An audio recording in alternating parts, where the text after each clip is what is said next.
happened here? I dare not think. A stroke of good fortune, perhaps?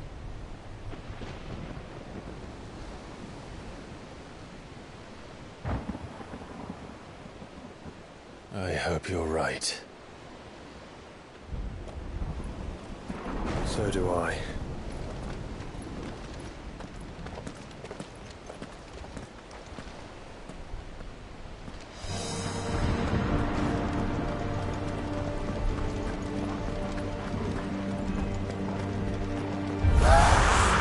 The ether has claimed them all.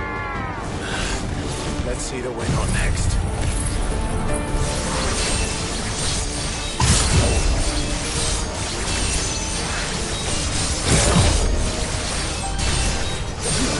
All yours, Torgal!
That's a behemoth. Who'd be mad enough to tame such a beast?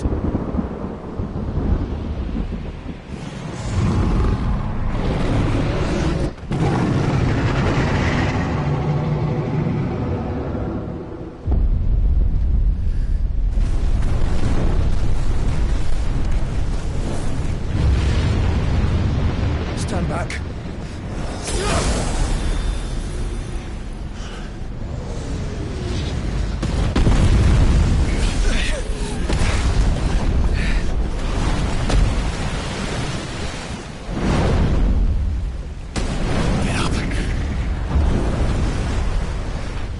Here it comes.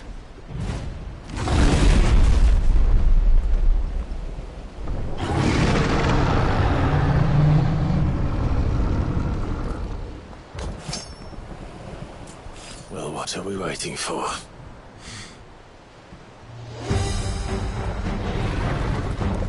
Let's try.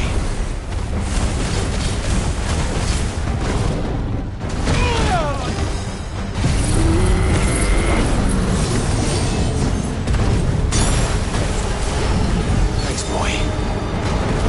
Too slow.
yours, Torgal!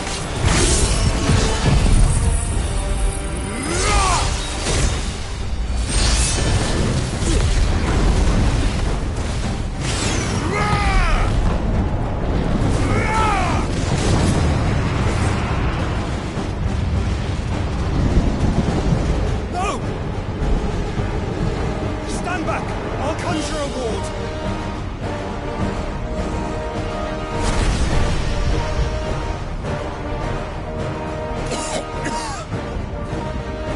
Joshua!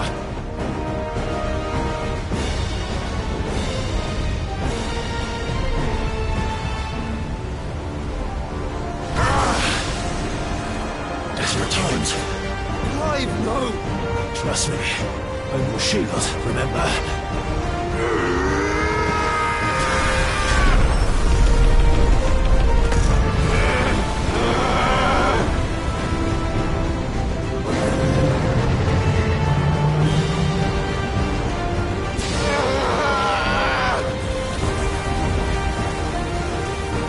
I think this might be a job for Ifrit! Why would you turn to him, brother?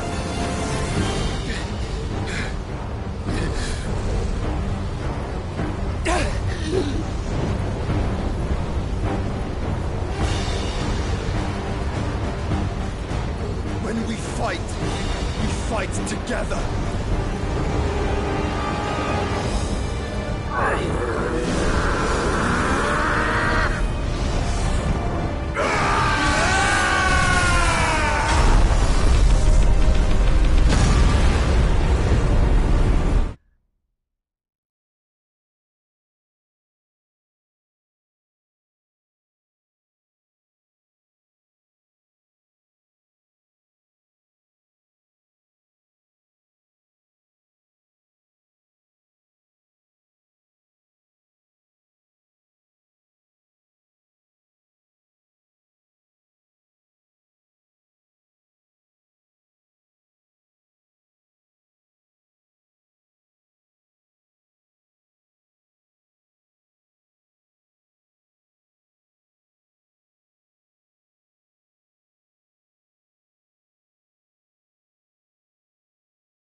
just the beginning.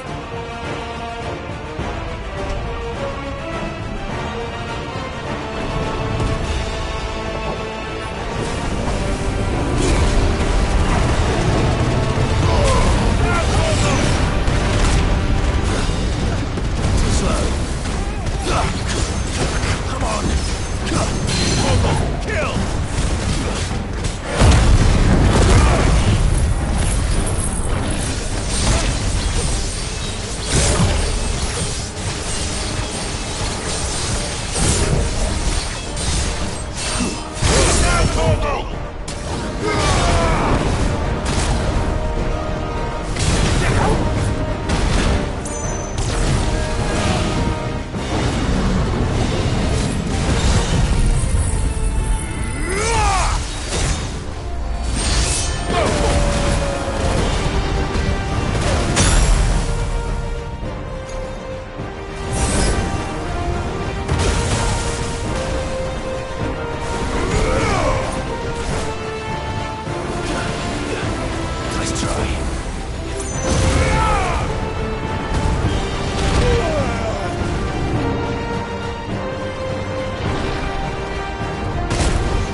quickly, before we're cut off for good.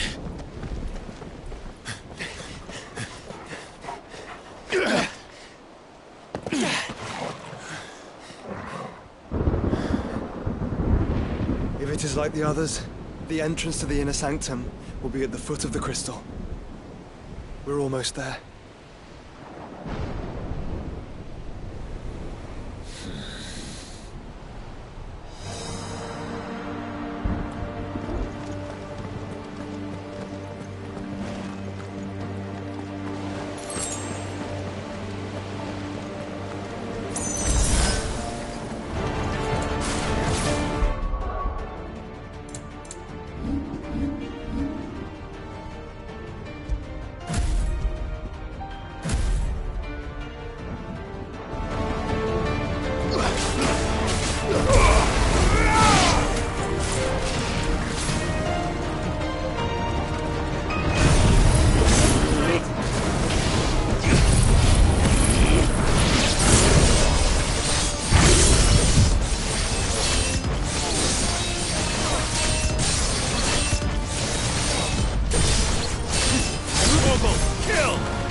Once we step onto that bridge, we'll be easy targets. Then we better move quickly. We'll get surrounded. Waken wind!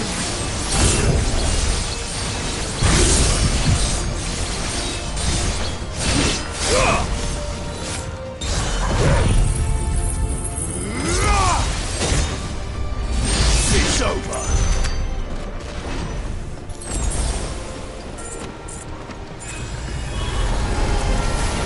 More of Ultimus tools. Come on then! What are you waiting for?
Then.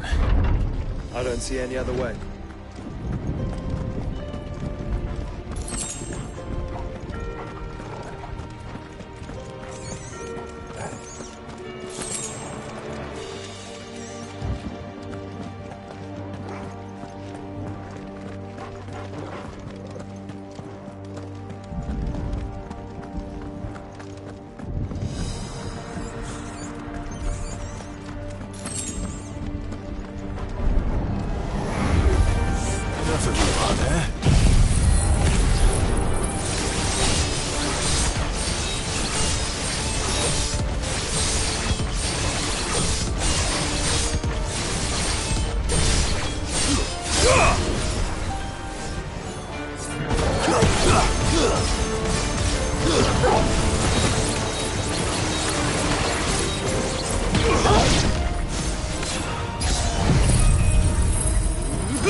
no bounds. We cannot allow it to spread any further. And we won't.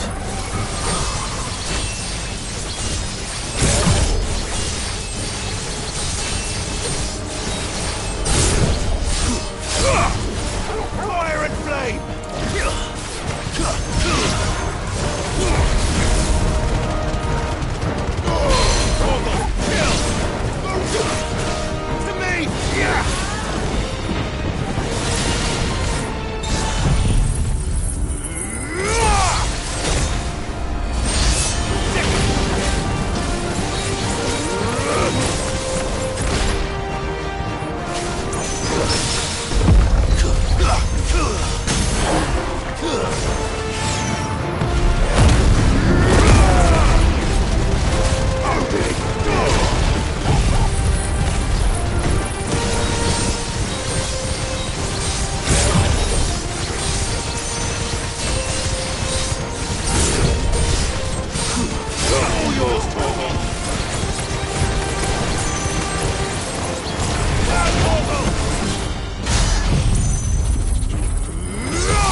first, Joshua.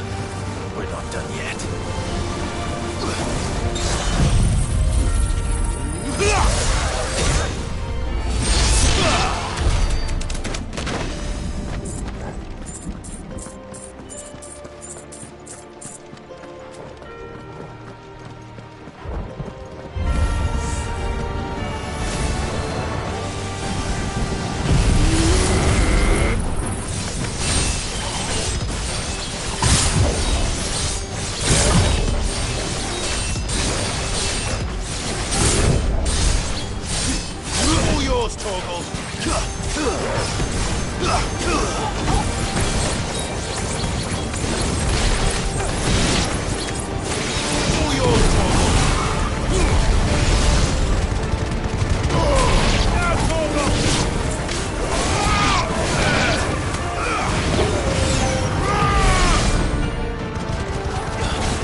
Clive? Of course there's more.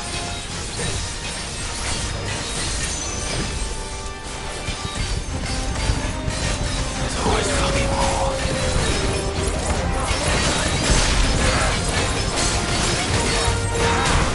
All yours, Torgal.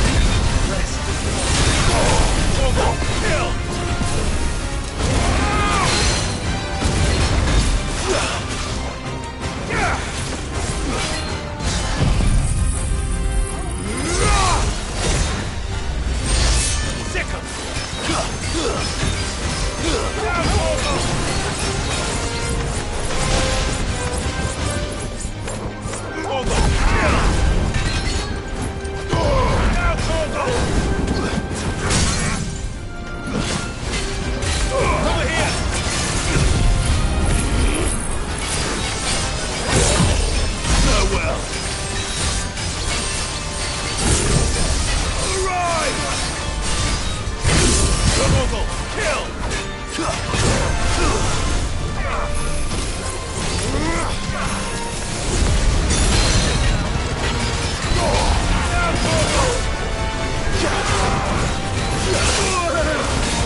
Yes, you should.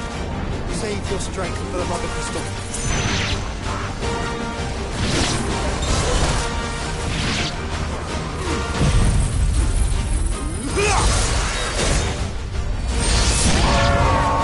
What lust is it eaten to grow so big?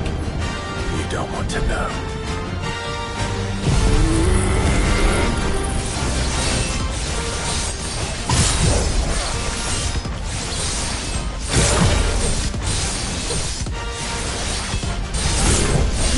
Ugh!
to them. The whole bloody army's here.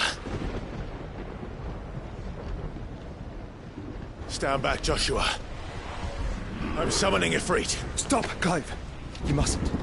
We still have a long way to go. If you tap your strength here, you'll have none left to destroy the heart. Then you'd rather die?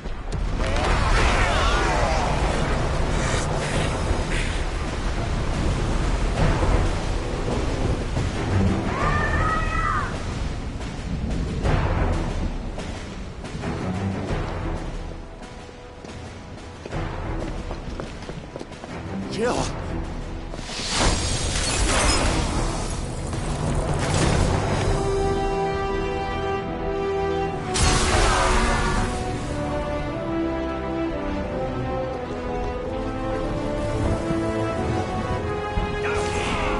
She's not alone.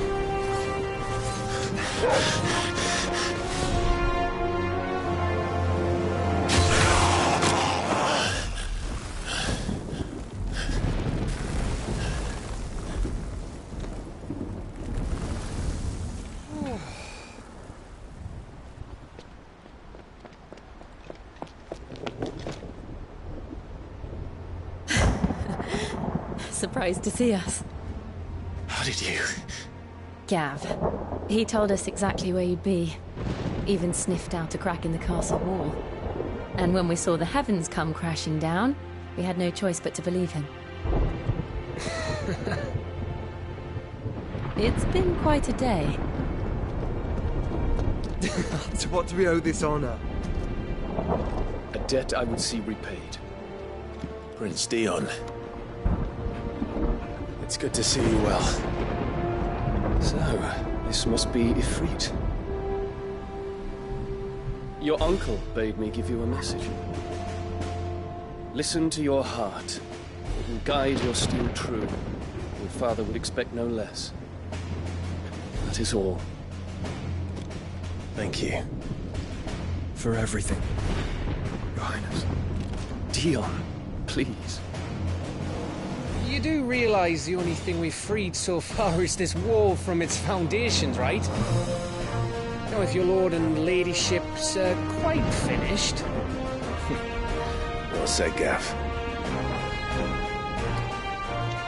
We have work to do.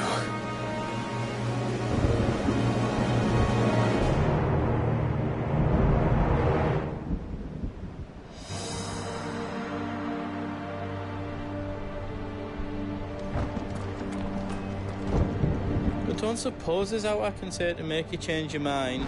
So I'll just tell you to stay safe. Nan won't take kindly to losing her best customer, especially after letting us carry all this stuff all the way to Ash. And we wouldn't want to anger old Nan.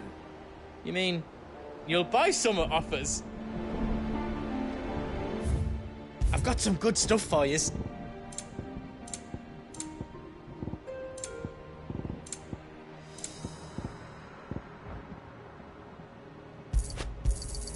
Is there out else you need? Out else I can do for you? Good luck, Clive. I couldn't have made it this far without you, Torgal.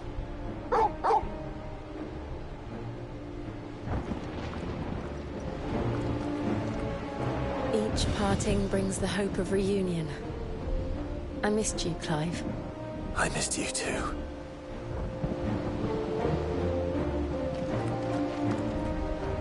If Sid were here today, I reckon he'd be proud of you, Clive. He'd be proud of us all.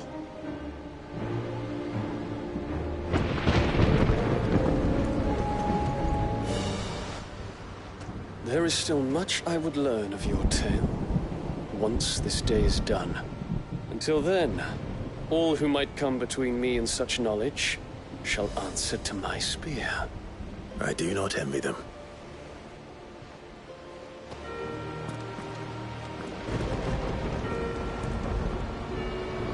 You see, Clive, we're not alone. If we are to win the day, we must all play our part. And ours. Ours lies beyond those doors.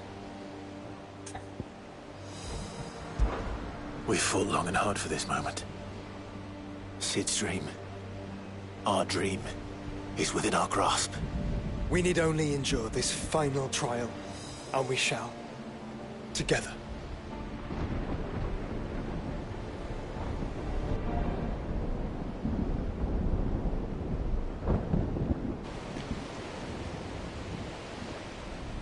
You all know what it is that awaits us beyond this gate. And we shall face it together. Aye.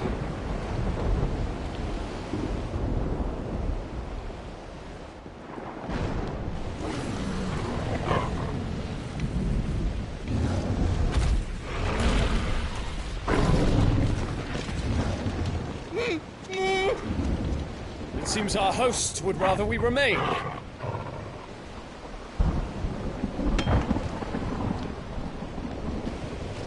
I will stay them. We will stay them. Go! Just don't keep us waiting. Thank you.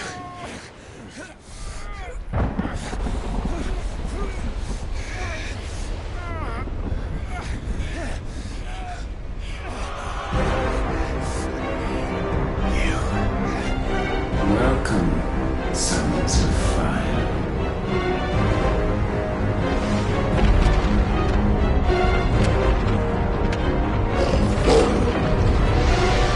No! No!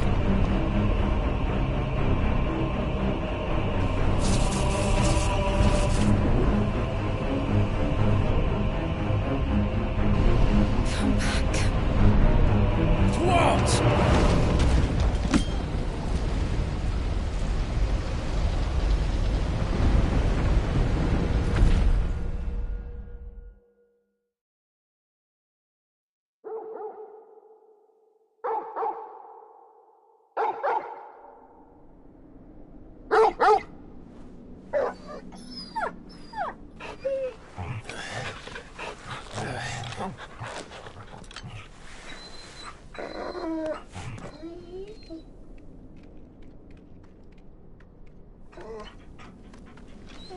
Joshua!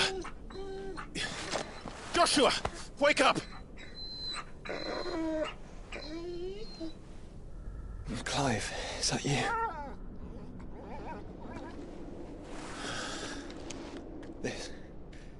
This isn't stone here.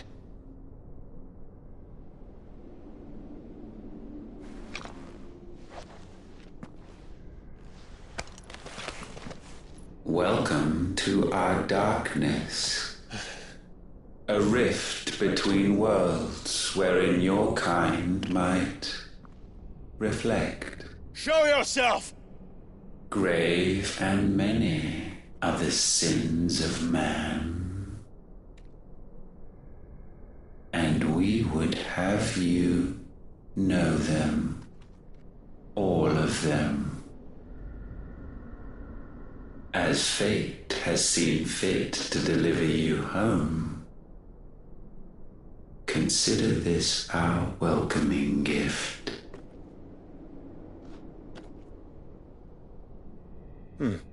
It would seem we are trapped. And the only way out is through Ultima. We find him, and we leave.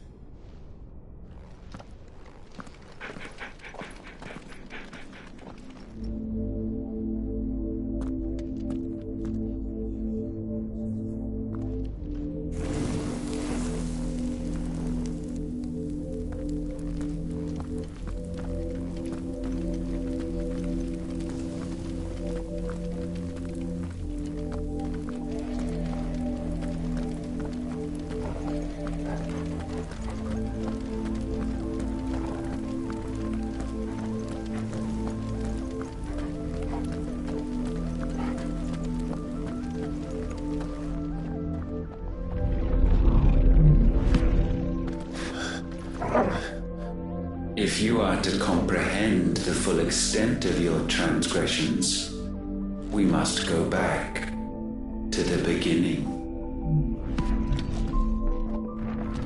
When the world was still young, we visited upon it a miracle, magic, and in its light did all life flourish.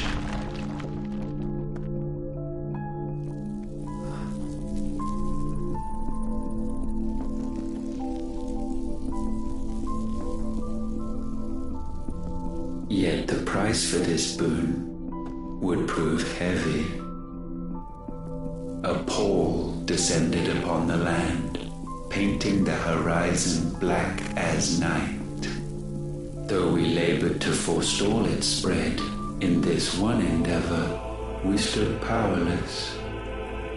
And so we fled, that we might endure, that we might discover a means of salvation.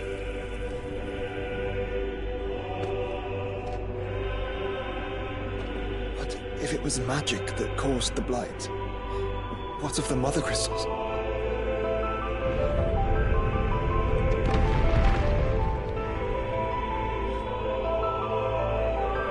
I expect he'll tell us soon enough.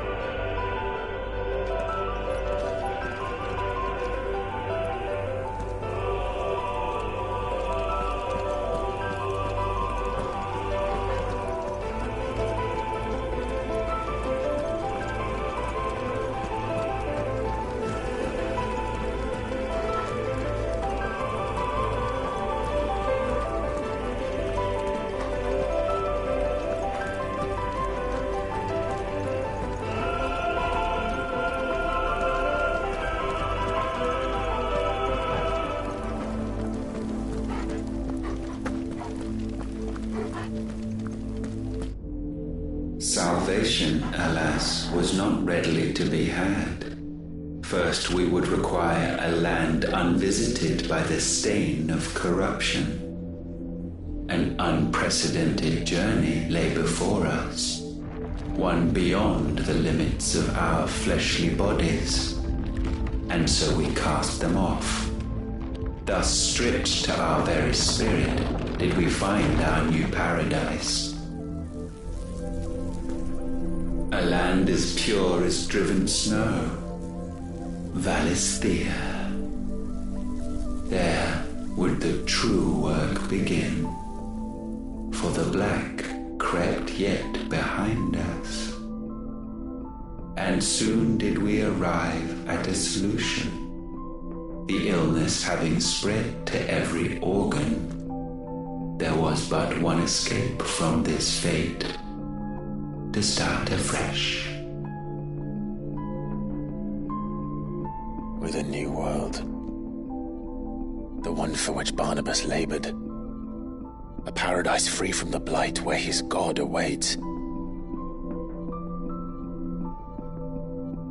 And where, if we only forfeit our wills and abandon everything we hold dear, humanity can join him.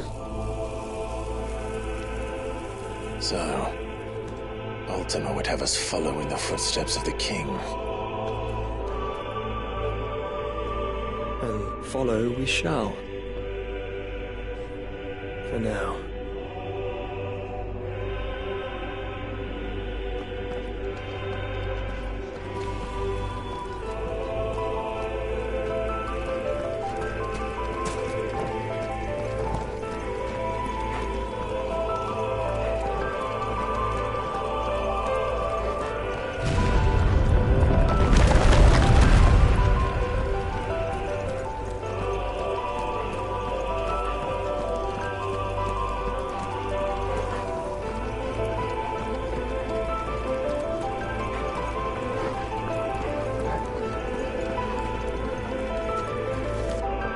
To forge a new world would require not only power, but a constitution strong enough to wield it. Acquiring the first would be simple. Untouched by the blight, Valisthea was replete with ether, and we had only to place jewels in her crown to claim it. Acquiring the second, however, demanded creativity. And so I cast forth the seeds, of humanity. You created us. Is that not what gods do? We sowed the seeds for you, Muthos, all that you might one day blossom. And our future thus secured, we thought to slumber, though that would prove a grave mistake. For it was as we slept that man committed his greatest sin. He awoke. Alone in a world bereft of his god's radiance, he stumbled blindly, desperate for guidance. Finding no light, he sought to kindle his own. And from that single errant impulse was his will born. Having discovered himself at last, man turned his eyes inward and found he desired evermore that which only magic might afford. So wars were waged and brothers slain for custody over that dwindling resource, and the land, she wept tears of black.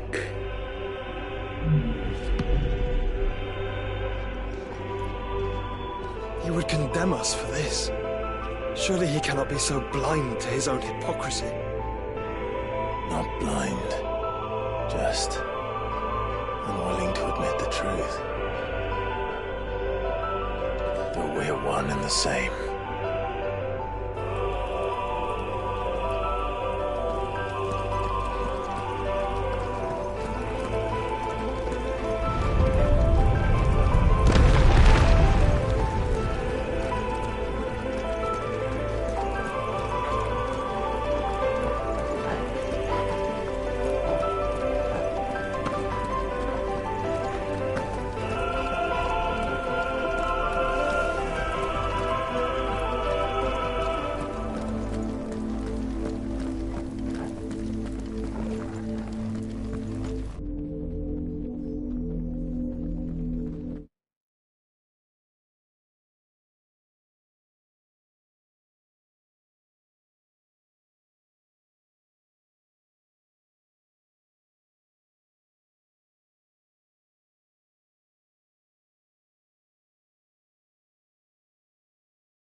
Is that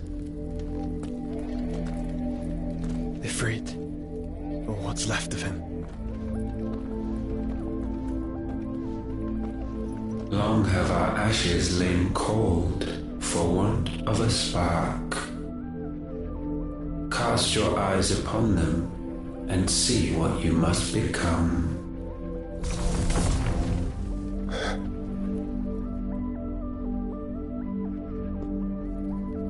Valisthea cannot endure a second claim upon her being. The avarice of man drives her ever closer to destruction. But she may yet be saved by you. It is what you were born to do, why we nursed you and fed you, as your own mother should have. And now that you are fully grown, our Muthos, it is time at last for you to serve your purpose. to right your wrongs? If our sin is wanting to survive, then you are as marked by it as we are. The fault is yours. Our wills were born because you abandoned us. And now, you would have us forfeit them. All for a place in your new paradise. Do you imagine yourselves worthy of one? Mankind has no place in our world. Is this truly so difficult to comprehend? We only ever require you, Muthos, when the time comes to bid this wretched realm farewell. None shall follow, none shall remain. What do you mean, none? This is our world. Once the land's rebirth is complete, humanity will have served its purpose. Why would we continue to suffer that which has caused us so much vexation? Because the land doesn't belong to you. It belongs to us all!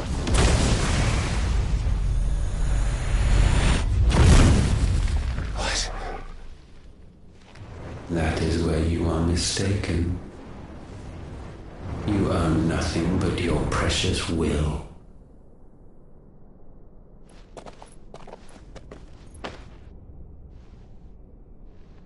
Brother.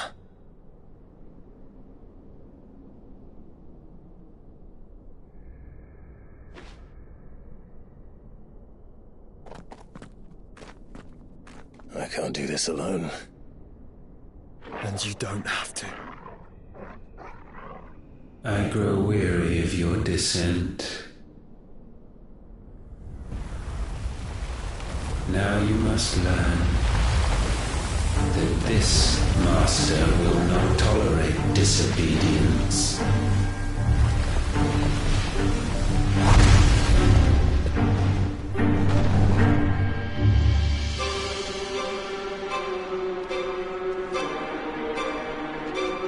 My friends, my family. We have all suffered, all fought to survive. This world may be flawed. It may be broken. But it's all we have. And if we can't share it, I see only one other choice. You have to go.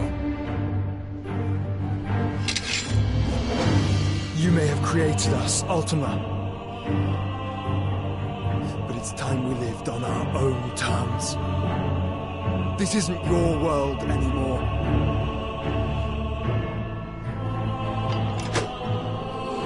It's ours. Bow down, offenders, hearts disdained.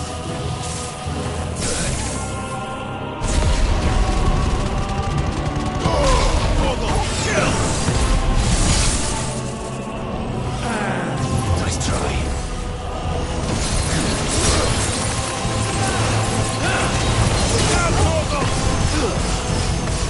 All yours,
Such foul attaint may not be sublimed through game-standing.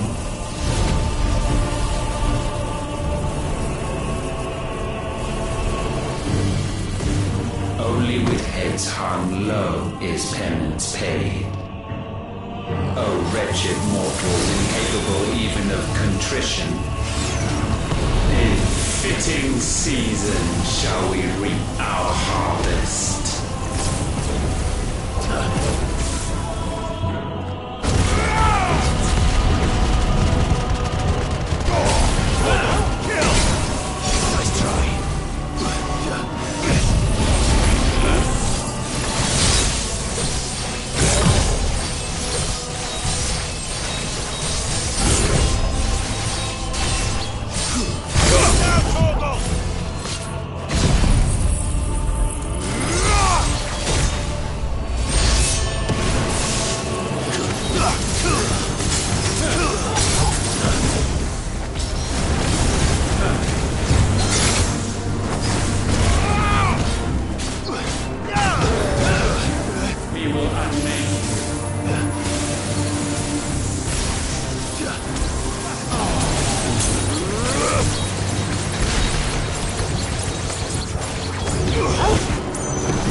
Gifted this chance, and still you would raise your hand against the Lord.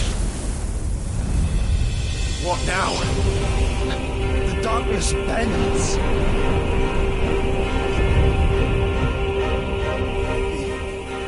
He means to end us. It wouldn't be the first time.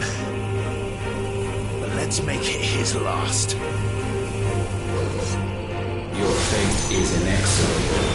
Surrender the vessel unto the darkness. Surrender it unto us.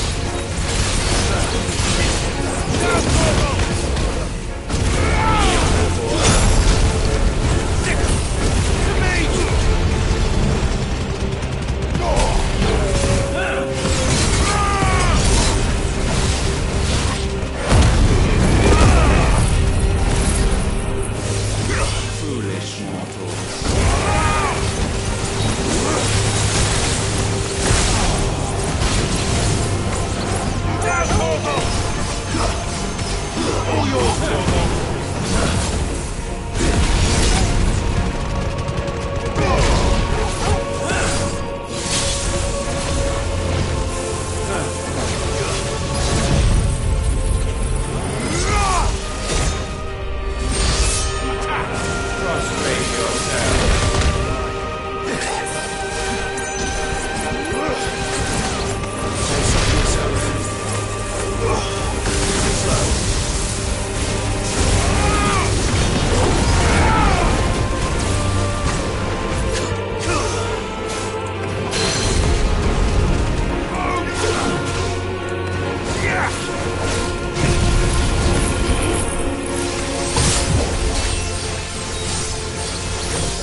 countless generations have we awaited this moment.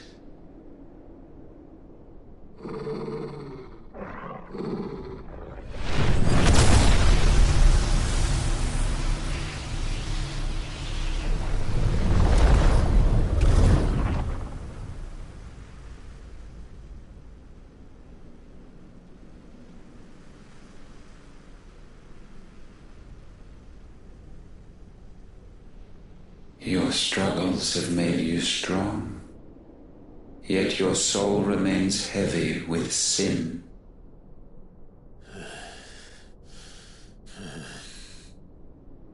Absolution is nigh. Repent, and all shall be forgiven.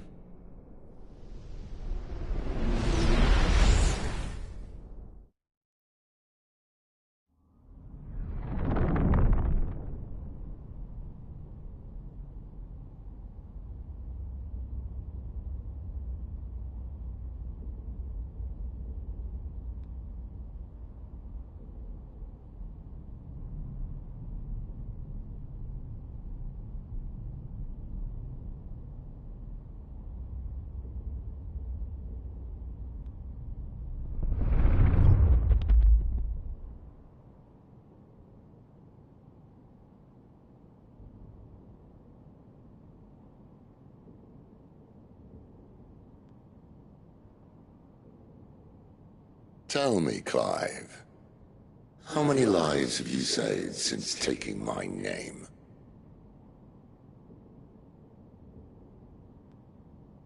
Fewer than we have ruined.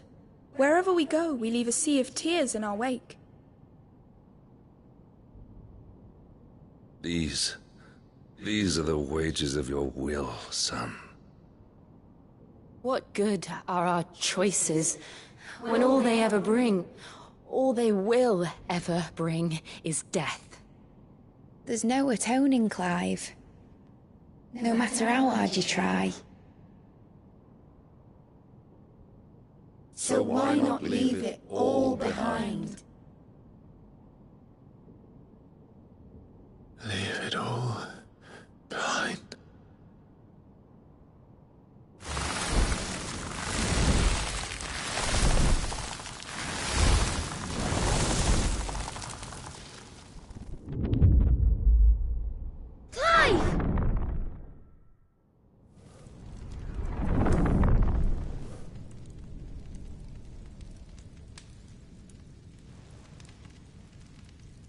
Please, won't somebody save me? Won't anybody love me? I yearn, yet still she is not mine.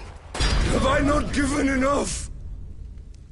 From will is born desire, and it is this which consumes you, rendering you incomplete.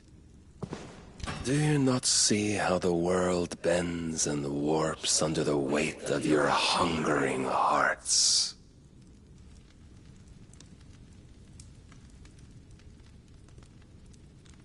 What if it could all just go away?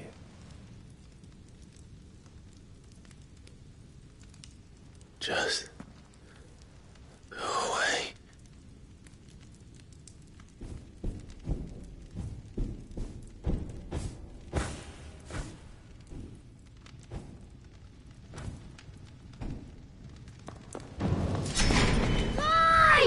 Clive!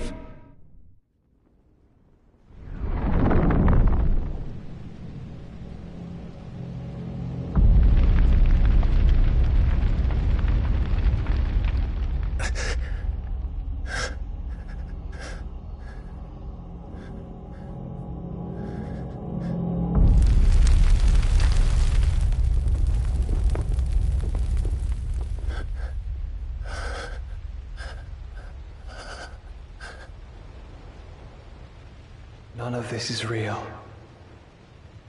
Wake up. It's time to go home, Clive.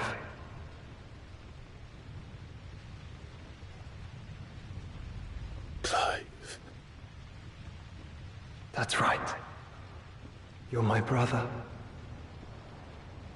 Brother.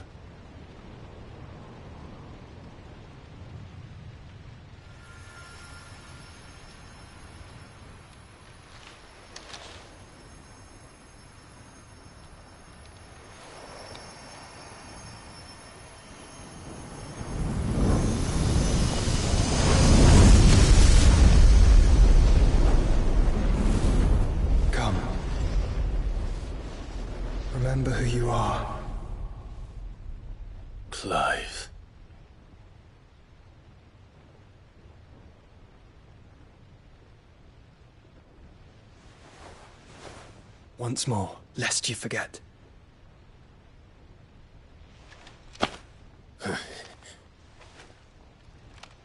My name is Clive. Clive Rossfield. Look, Ultima.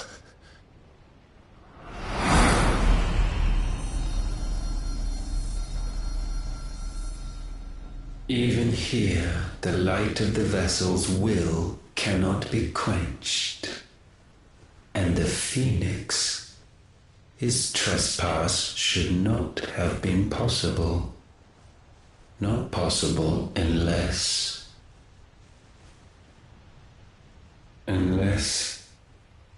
he has been with Muthos all along. The mark of the Phoenix, emblazoned upon his heart, made manifest by the power of will alone.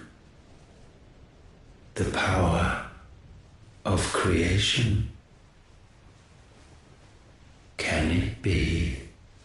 Are their wills truly so potent? Are you still talking?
Damn it, Clive.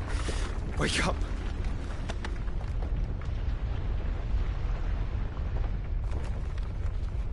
That hurt. Sorry to wake you, but I think it may be time to leave. This place.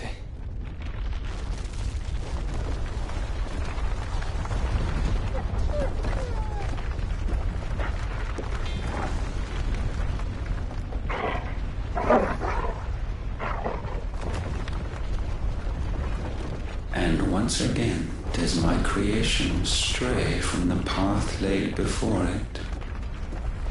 Steeped in conceit, you fancy yourself a god. You embrace Logos. But we will put an end to this hubris.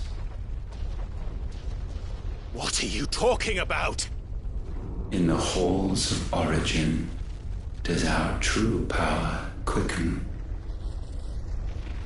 And there shall you be made complete.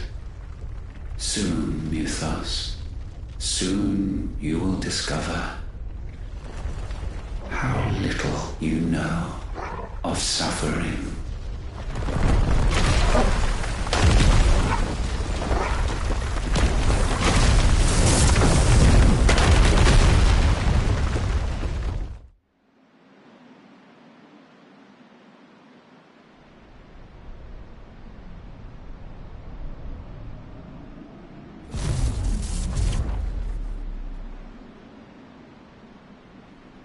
And so the crystals are no more. Yet in their silence, a new song rings. Its chorus building, a crescendo as it enters its final movement, stirring those long aslumber to waking, and back to their origin.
Bloody crystal's cracked.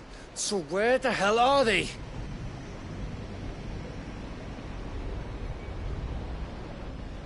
Oh, fuck me.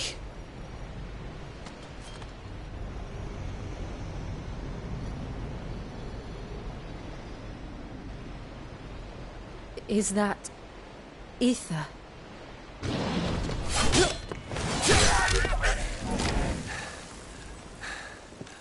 What in good Grieger's name is going on? This is wrong.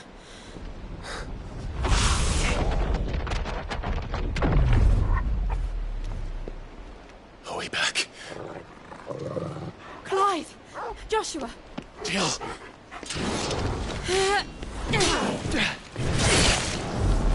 Is everyone all right? We're fine. What happened? Too much to explain here.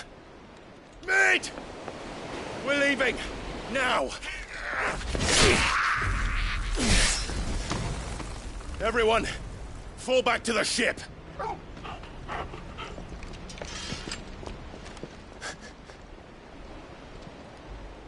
I will be with you anon. Thank you.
Aye, it's a dangerous world out there.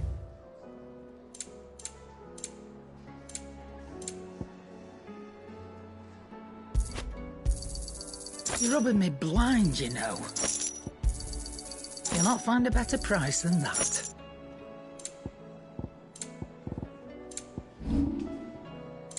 Finished, are you?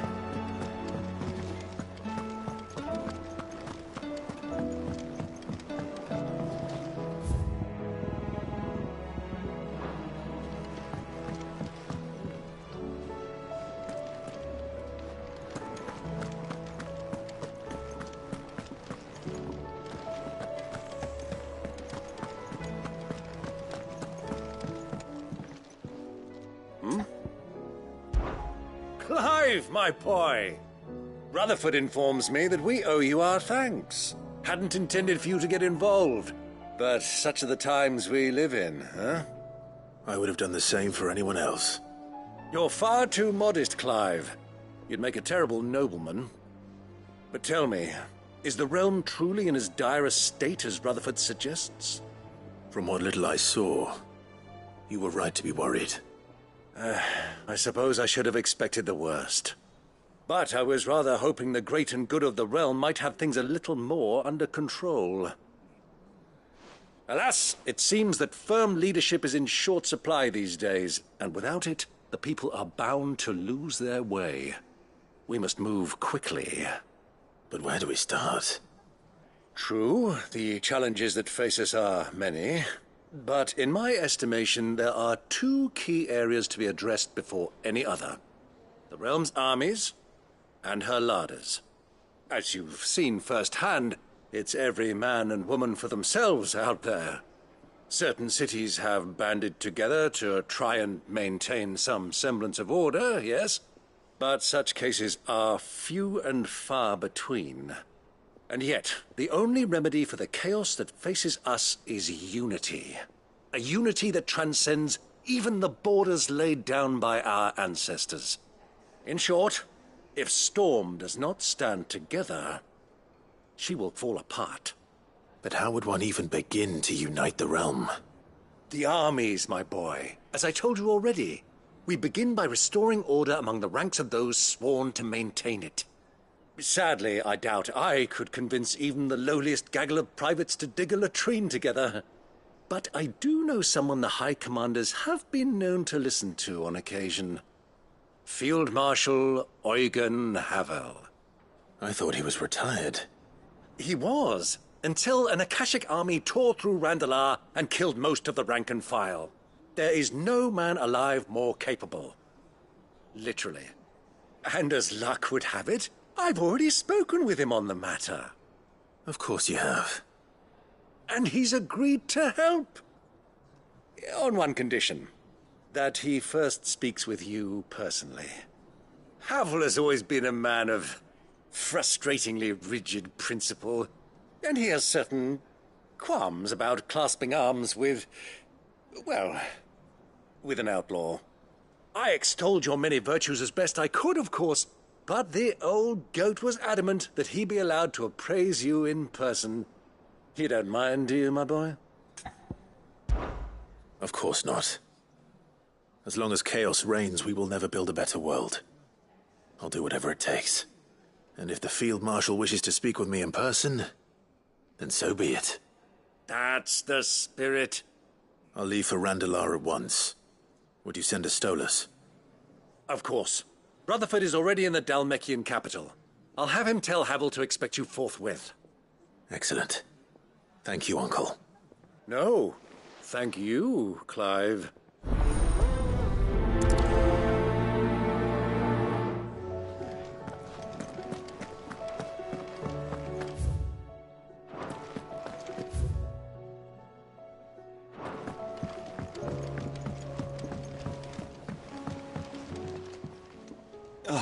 Clive. Joshua, what's wrong? And don't say nothing. It's nothing. I've received word from Cyril. The Undying have found Father's will, or something akin to it. His will? How? Where? in the crypt beneath Rosalith Castle. After Kupka was kind enough to drive out the Imperials, the Undying took the opportunity to recover what relics of the Duchy yet remained. And in the process of doing so, they found a letter from Father. I'm surprised anything survived down there. Cyril asked that I join him in Tabor at my convenience. I have been meaning to go, but... would you join me? Of course. I want to know what's in that letter as much as you do. Very well. I am ready to leave when you are.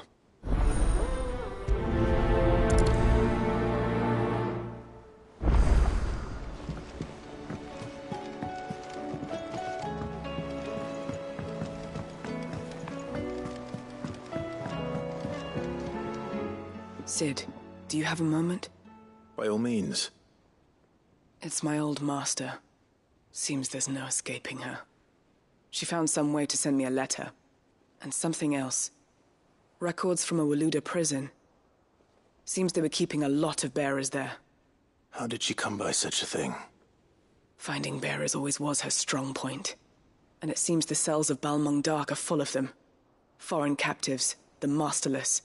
Bearers no one would miss. And even better for her, bearers with no one to look after them. When ether started lapping at the walls, the jailers fled. Leaving the bearers to be liberated by whoever happened to come along next. Cid, I'd like to believe that I've earned your trust by now.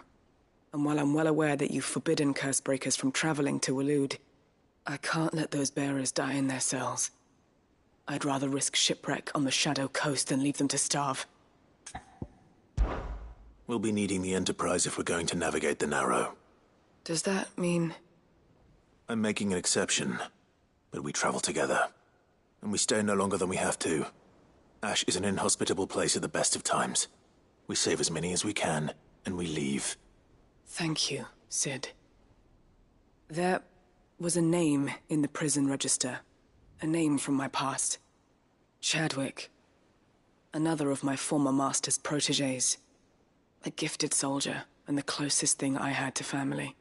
The thought of him held captive in that place. He must be very important to you. He was. Is. Then we find him. The entrance to the prison lies in the shadow of Ravenwit Walls, just beyond the portcullis. We should head there as quickly as we can. I only pray there are still bearers alive to save. As do I, Doris.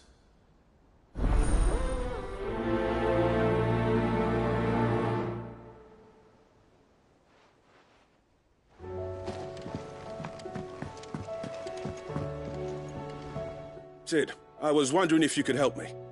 It depends what with. A bearer, but recently freed from his bonds, is keen to join the Cursebreakers. As you know, the work we do is not easy, which is why we test every volunteer's suitability. I was hoping you could oversee this one's evaluation. I don't mind, but why this one? Because he wants to be a scout. Our ranks are filled with men and women capable of breaking chains and putting slavers to the sword. But scouting, we're few with the nose for that, which is why we still rely so heavily on Gav. And since he accompanies you on so many of your missions, I thought you might be better placed to recognize the traits in him that we should look for in those who'd fill his boots. Sounds reasonable. So you're happy to oversee the boys' test, then? One can never have too many scouts. Truer words, Cid. I'll let the initiate know that you'll be attending his trial, and that he is to proceed directly to Northreach in readiness. No time like the present, eh? No time like the present. I'll await you there.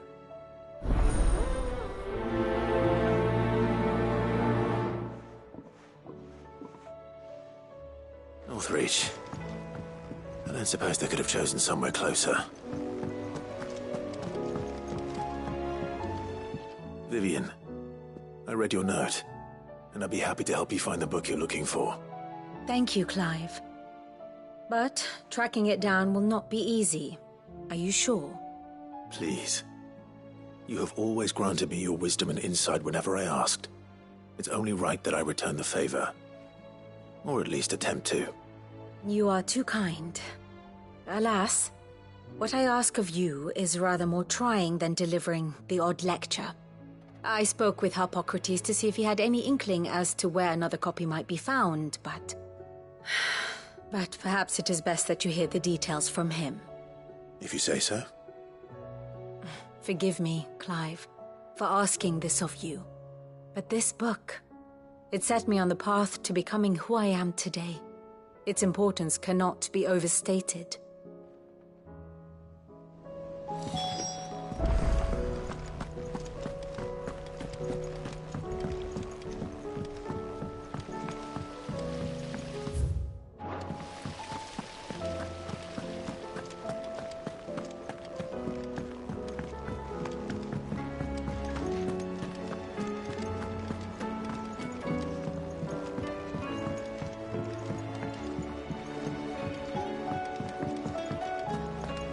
I will not let them be forgotten. Sid, may I have a moment? Of course. It is an honor to finally speak with you. My name is Herman. I've been with the Cursebreakers for some time now, and I wish to be deployed to Ash. Any assignment will do. No. The lands across the Narrow are too dangerous. I will not send good men and women to risk their lives needlessly. Why would you want to go back? I need to retrieve something. Something important. I was raised in an orphanage. The Badbach Conservatory. Or rather, I was held captive there. It was not a place of nurture. It existed solely to turn bearer children into mindless weapons. We were tortured until we feared no pain. Tormented until our hearts turned to stone, and few ever survived long enough to become tools of the last king. I can't imagine. I lost so many. I can't even remember all their names, but they must be remembered. They cannot fade away, faceless and forgotten. The Institute was run with military precision. Every child measured, every name recorded, every death logged with meticulous care. Sid, allow me to travel to Ash and recover the registry so that my brothers and sisters might live on. You are a good friend, Herman. But the fact remains that Ash is simply too dangerous. Sid, please. Even should it cost me my life. Too dangerous for you, Herman. But not for me. I'll go to Badbach and find the registry. You will? I won't let you risk your life. I don't know how to thank you. You can start by telling me where I'll find this orphanage. Vida Grace. Hidden in a forest, overlooking the plains. All right. I'll see what I can find there. May the mothers guide you.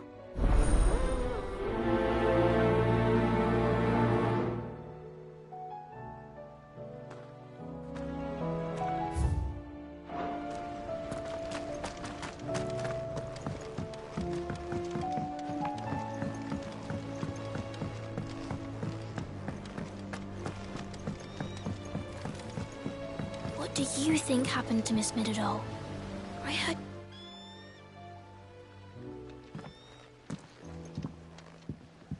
Sid! You have to help us! With what? You didn't take apart another of Mid's contraptions, did you? No. Well, yes.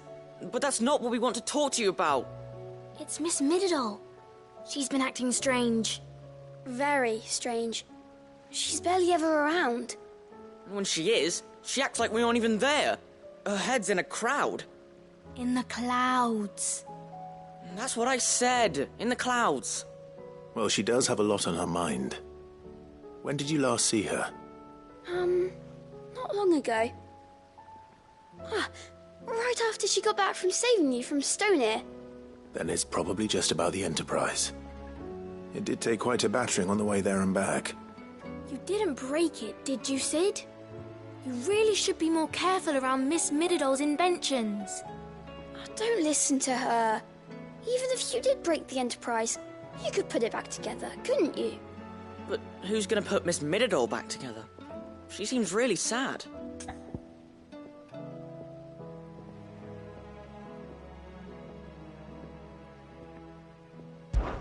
Why don't I go and see if I can cheer her up? You do that? For us? She's in her dungeon. Don't scare him. It's not a real dungeon. Thanks for the warning.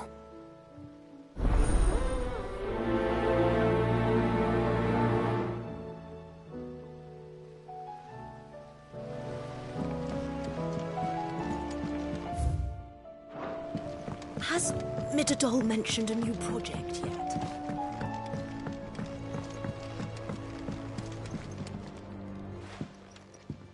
Mid, if you have a... That's it! I knew it! The answer was right here under my arse all along! If this doesn't steer to the skies, nothing will! To the skies? You aren't trying to give the Enterprise wings, are you? What else would I be doing? The children seem to think you're avoiding them. They're worried about you.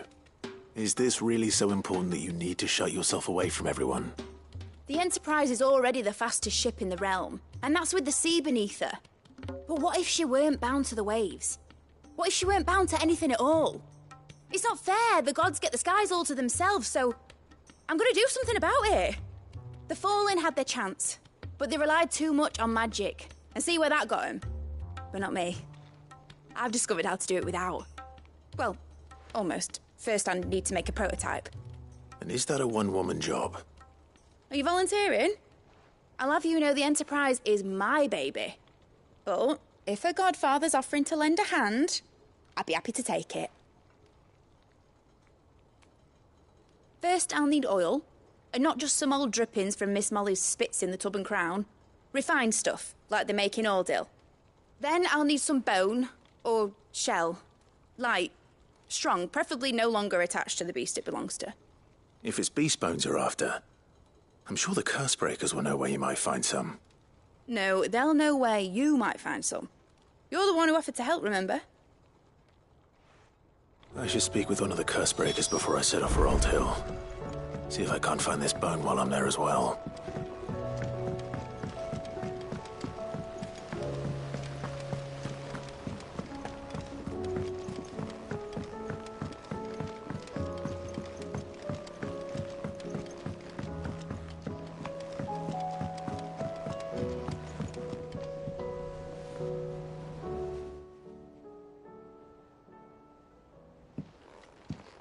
Pining for something, boy. What is it? What do you see out there?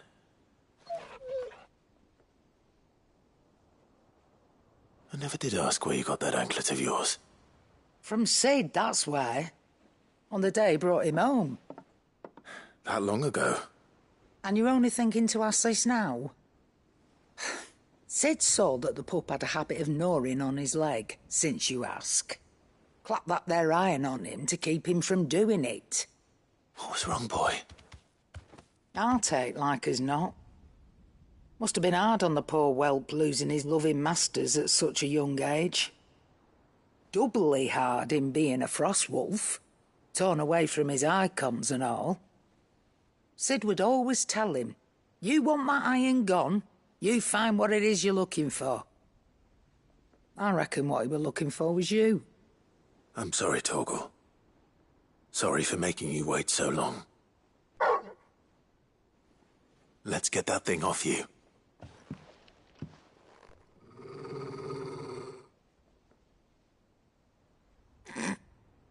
Doesn't sound like he wants it off. Indeed. You miss Sid as much as the rest of us, don't you?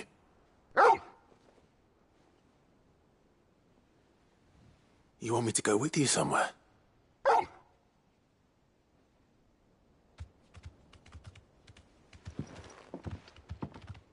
Quick, aren't you?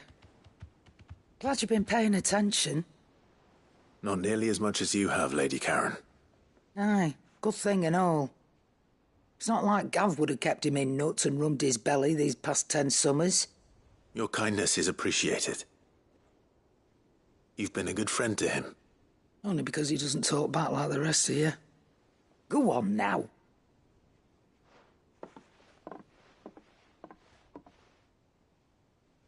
Where to then, Torgal?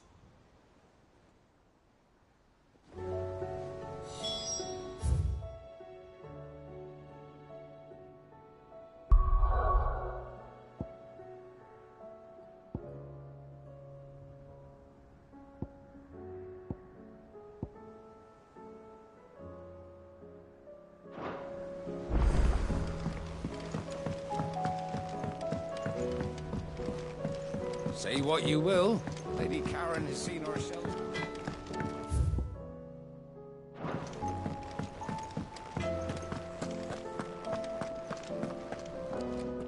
All right, Torgal. Where are you taking me? I'm going to need a little bit more than that, boy. Do you have a better hint for me? Unless... you've already given me one. Back on the rear deck, you were looking west, toward Rosaria.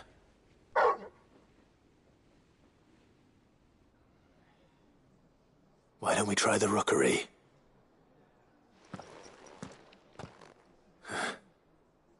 I haven't been to the island in almost 20 years.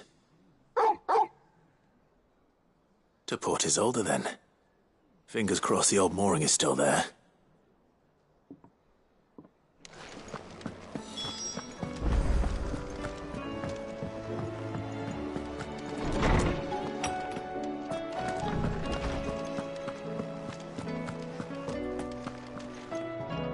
Ah, Clive, my boy. What a pleasure it is to see you. Harpocrates. There's something I need to ask you. I've been charged with locating a book called From a Distance.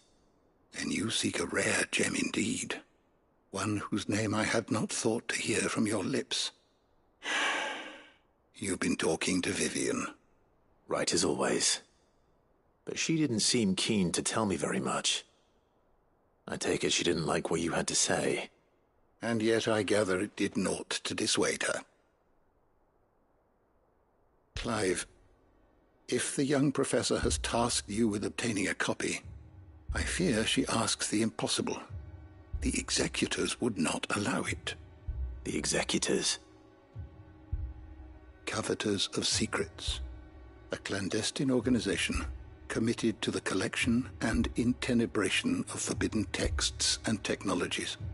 One such text being the tome Vivian seeks, chronicling as it does the true history of the enslavement of bearers. A tale which could overturn the established order were it ever to become widely known. Or, so rumor has it. I've never actually read the thing, or even set eyes on it for that matter. How is it that I haven't heard of this organization? Why, secrecy is the executor's watchword. They lurk in the shadows, emerging only to seize that which must be seized, be it books, inventions, or people, before disappearing again, leaving nary a trace. Which would explain why Vivian's copy was snatched from her grasp not long after she found it. By the hand of the executors, yes. But what drives them? Self-interest or ideology? Fine question. Sadly, all that is known of the executors can be recounted in a single breath. You may just as soon ask me of their origins, numbers, or the identities of their leaders. Any answer I give would be pure speculation. Then my hunt was doomed from the first. What was Vivian expecting? That I'd pluck it from thin air? Not from thin air, no. From ash. Rumors of the executors are rife among the scholars of Storm, but rather less so across the strait. I have a friend. Well, I had a friend in the village of Garnick, a collector of rare tomes, upon which subject we would oft correspond. Alas, I have heard naught from him since the skies fell dark. And no doubt he, too, has turned. But, though he did not mention it by name, It is possible that a surviving copy of From a Distance yet rests upon one of his many shelves, quietly awaiting discovery. If you were, by some chance, able to save even a single book from the poor man's library, I know his soul would rest easier. Very well.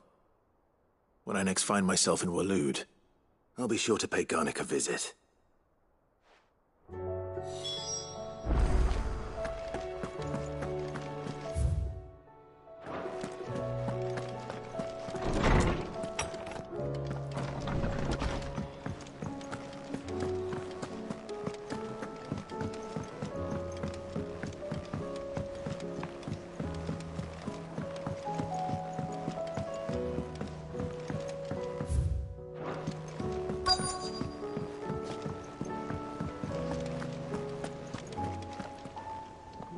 All right, Sid. Come to buy us around, have you? Only if you earn it. Mid needs a piece of light but durable bone for her next project. You've encountered your share of beasts on your travels across the realm. Any ideas? Most bones are the same. Whack 'em hard enough and they'll break. If it's durability you're looking for, shell will serve you better. You know what an adamantus is? I do. And I know to give them a wide berth. Will any old adamantus do? Well, with shells, the older the harder. There's a rumour of an ancient adamantus down in Karava, near Ul Bidza, or what's left of the village anyway. But don't expect to make quick work of the bastard. There's a reason it's lived as long as it has. I'll keep that in mind. Thank you.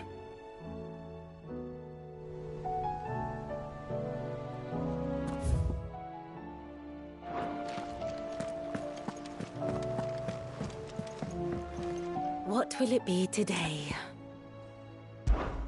What is it that you wish to learn?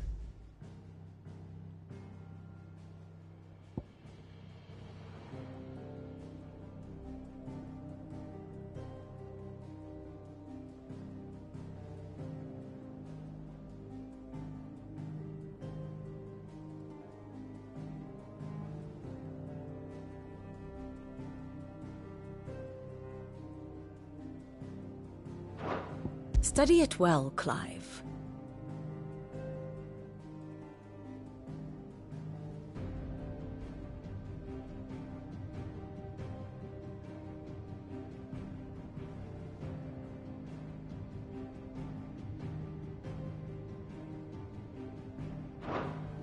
Thus ends today's lesson.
Here to help me pack? Thanks, but I'll be traveling light. I'm almost finished already, in fact. You're really going to go through with this, then? I am. But before I go, there is one small issue I'd like your assistance with. Well, two, in fact. If it's within my power to help you, I will. It's the children. I refuse to let them share in my disgrace. And if I leave them here, they surely will. Our friendship would see them ostracized forever. But I can't take them with me either. I can think of only one place where they are certain to be safe and provided for and loved. The Hideaway. Of course. The children would be more than welcome. Thank you, Clive. I will not forget this. Lubor, are you still here? What is it, Ferda? You look pale. There's been a flood in the Velcroy, a damn big one. The League of Outlaws encampment was completely submerged in ether. What? Every last one of the bastards has turned, and they're headed this way. Bandits are one thing, but Akashic bandits are quite another. The town guard won't stand a chance against them. We need to evacuate. There's no time to lose. Ferda, gather the men. The Akashic may strike at any moment. You must make ready to cover the townspeople's escape. Well, what are you waiting for? Yes, my lord. Clive, change of plan. The children stay with me for now. I need you to find Conrad and Natalie. Tell them to prepare for a full and immediate evacuation. Understood. I'll do what I can to convince everyone else. Wish me luck.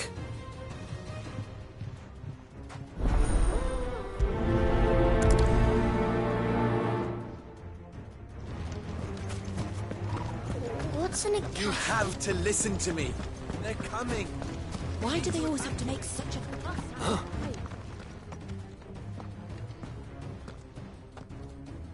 Ah, it's you. What do you want, Lord Underhill? To pass on an important message. There's been an ether flood out in the Velcroy. The camp where the so-called League of Outlaws were gathering has been swallowed. They're no longer just bandits. They're Akashic now, and they could be here at any moment. You need to begin preparing for a full-scale evacuation right away. Oh, do we? And who was it who gave you this disturbing news, might I ask? Lubor, perhaps?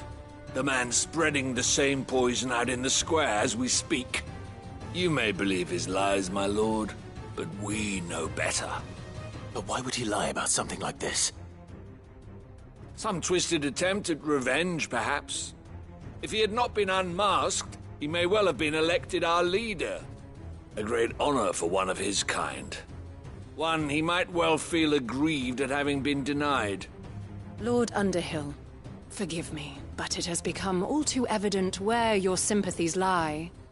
Lubor cannot be trusted, and neither, therefore, can you. You may not trust me, but for the sake of your people, ask yourselves if there is any chance that this is true. There isn't. You can be certain of that. Now be off with you. You're making a mistake. Come, Clive.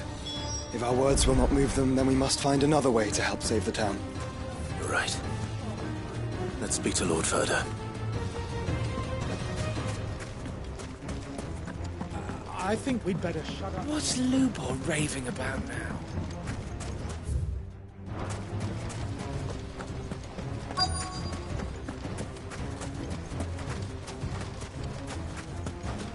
Gilbert, take this crystal. It's no more use than the bearer I sold. Good day, my lord.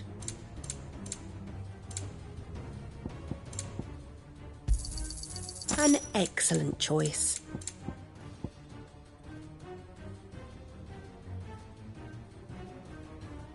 Fare you well. Lord Ferda. Cid, what's wrong?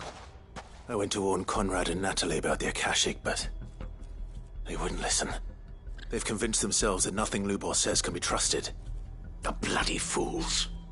Which means the town guard can't be counted on for support. But I can. If there's anything I can do to help you defend Dalamil, you only have to ask. I appreciate it. Cid! Ferda! I've been looking for you everywhere. Victor? I thought you'd left. I couldn't abandon a friend in need. And Lubor is in need at this very moment. Come quickly.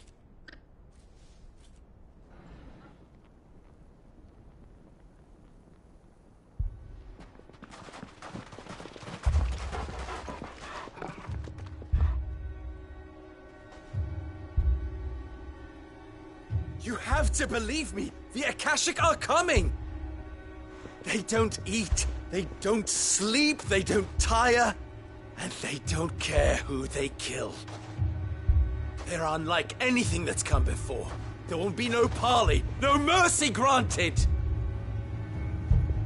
We may have saved the town once, but this is different.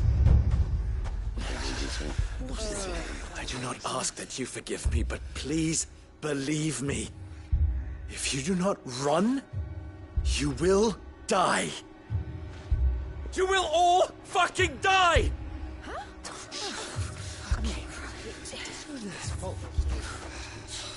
You'd like that, wouldn't you, Bearer?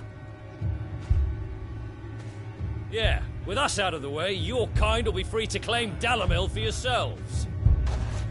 You should run! Run, Bearer! Yeah, run! Run! Far, far away! Run! Just go! Yeah. Yeah. Yes! Go! Come on, then. Go on! Just go. Lubor. Wait. Someone's coming. Come on! Stop! You're hurting him!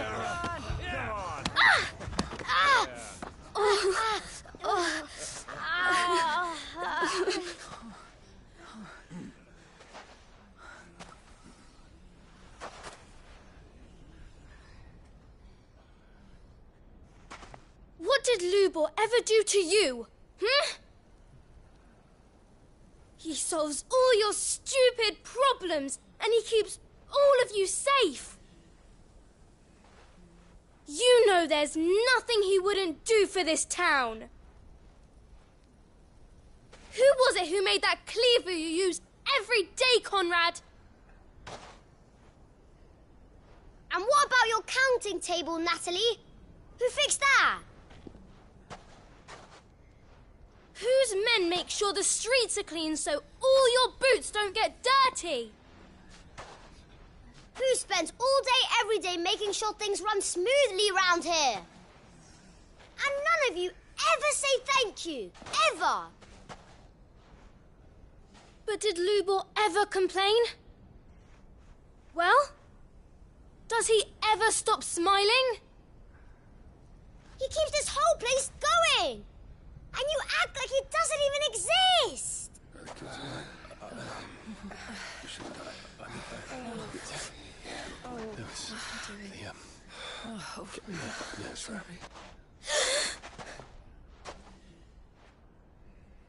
Lubor, we've heard enough. Wait! We will not run. The town guard will not abandon the very place it is sworn to protect. And I will not give up for lost the stores that we labored so hard to fill.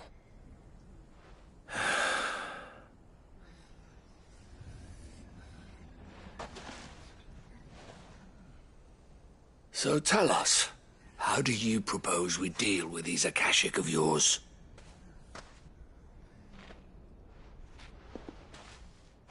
We won't run, but we will fight.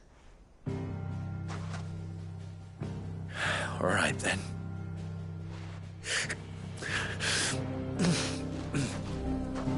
Fine.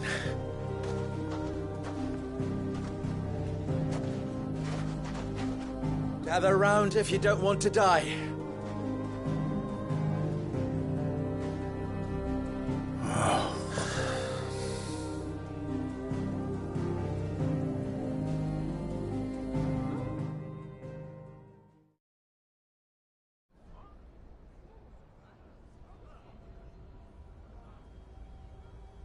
Allow me to explain the situation.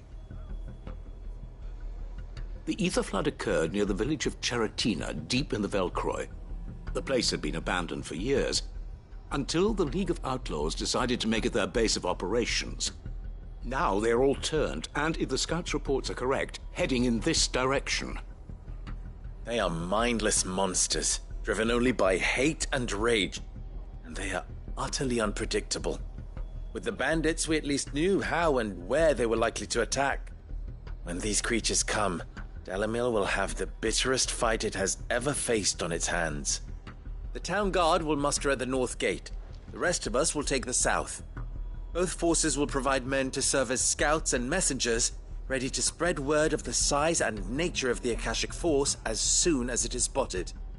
And as soon as it has been, we will converge on its position and see that it is driven back from Dalimil at all costs. Conrad, can I count on the support of the town guard? Always.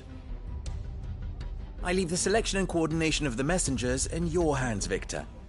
And the command of our men in yours, Ferda. If you would both be so kind. Consider it done. As you wish. Natalie, I would ask that you and your people have the townsfolk barricade themselves inside the bathhouse. And tell the merchant not to waste time securing anything beside the essentials. Preserving life is our one and only concern. As long as we survive, it doesn't matter what trinkets we might lose. Our riches can be regained. And if anyone doubts that, let it be known that the Briar's Kiss stands ready to cover any losses. Very well. I shall tell them. Where do I fit into this plan? Where else but the most perilous place of all? I would like you to travel to the home of our erstwhile League of Outlaws, Cheratina itself. The main host is most likely still there, and Dalimil will not be safe until it is eradicated root and branch. A little gardening. How pleasant. I doubt it. I have a feeling these weeds will be particularly stubborn. Luckily, so am I. So you are. All right then, we all know what we have to do. Now it's simply a matter of doing it. For Dalimil.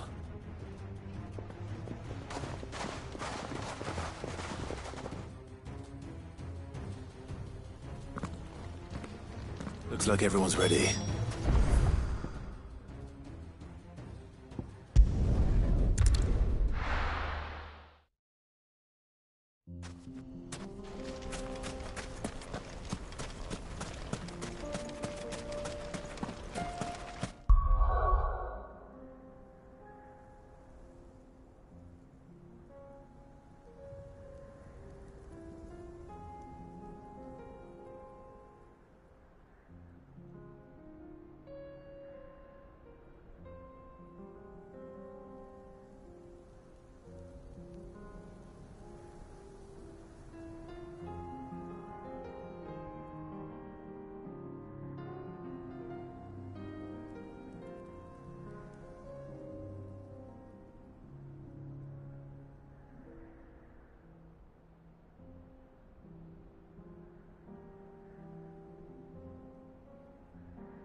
There it is. The flood. But what's waiting for us inside?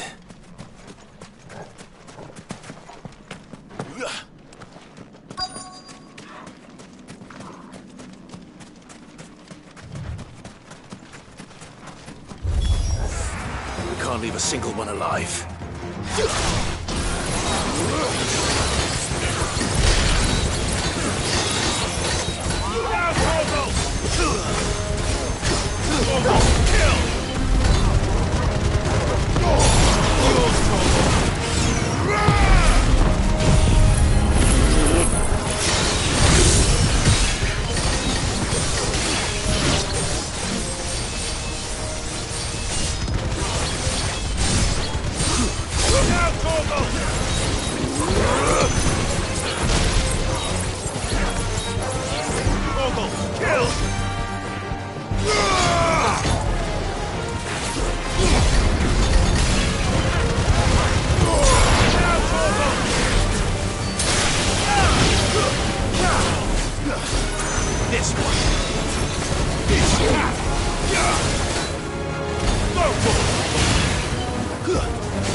Farewell.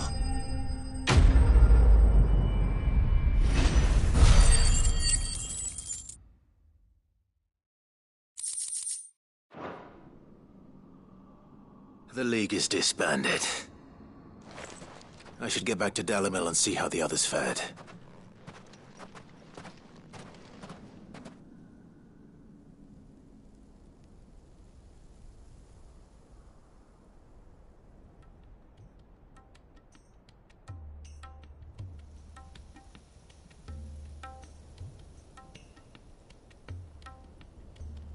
All the Akashic we were able to find have been dealt with. Seems that might be the last of them. Last of them here, perhaps. Lubor, Sir Clive has returned. Clive! What news from Charatina? It's done. Root and branch. I knew you wouldn't let me down. Thank you, my lord. Friends, the Horde has been driven back. The Akashic have been defeated. And we need not fear the arrival of any more, thanks to Clive. Victory is ours. We bloody did it! We saved Dalimil. Lubor, allow me to apologize. After all you have done for this town, we should never have doubted you. But we did. And for that we are truly sorry. We only hope that you can forgive us. We need you, Lubor. Dalimil needs you. So, if you would still like to be considered for the position of mayor, you have our backing. You do remember that I'm a bearer, don't you? We do. But that is not a stain on your character. It is a stain on ours. We thought only of what we perceived bearers to be, not what you truly are. The man who saved Dalimil twice over. I see. But I will only accept your proposal on 2 conditions.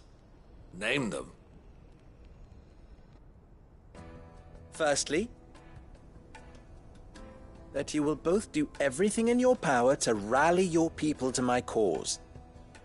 If the Town Guard and the Merchants League do not accept my leadership, it will be doomed from the start. Unity is the key to defending Dalimil, and I do not doubt that we shall need to call on our combined strength again. When that time comes, I will expect us all to pull together, just as we did today. Of course. You have our word. And secondly, you will accept that if I am to lead you, the mistreatment of bearers must end here in Dalimil. Any bearer within our walls shall be afforded the same rights as any other citizen. They will not be judged by what they are, but who they are. As we failed to do, and came so close to losing everything. We agree to your conditions. And we have only one in return. That you continue to work for the good of Dalimil, as you always have. Condition accepted. Well then, it seems my mayorship is all but confirmed. Do I get some sort of special hat?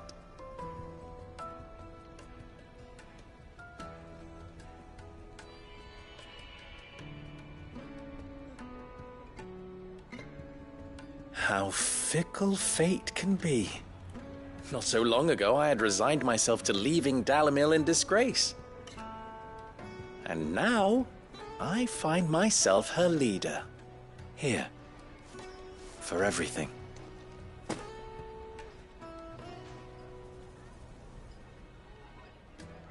Lubor. About the children. Fear not. You are, of course, relieved of your responsibility. I would sooner face another horde of Akashic than see them brought up as outlaws. I'll make sure they're safe here. I don't doubt that you will. And not just the children, but everyone in Dalimil. I'll do my best. Can't have all your hard work going to waste.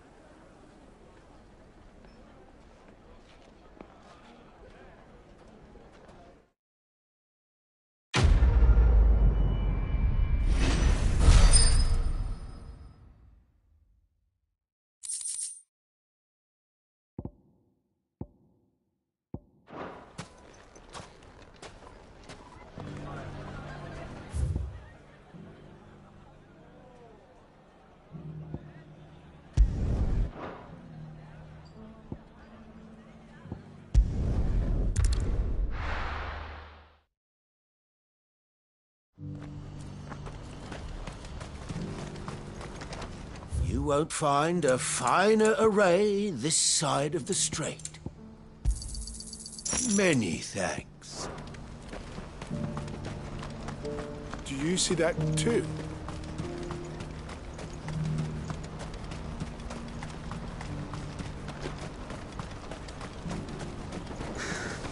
What is it? Oh, please. Just make it stop. I'm scared.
be Rutherford, can it?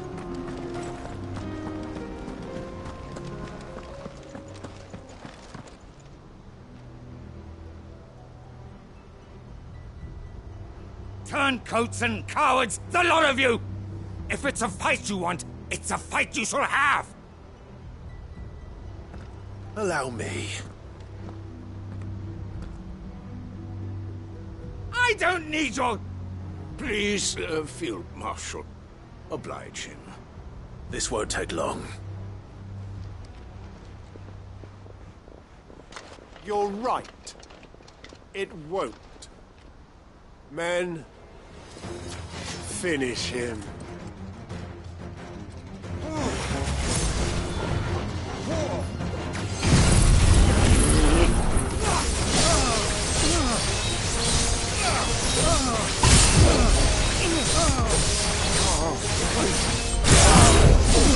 All yours, Torgal! Kill!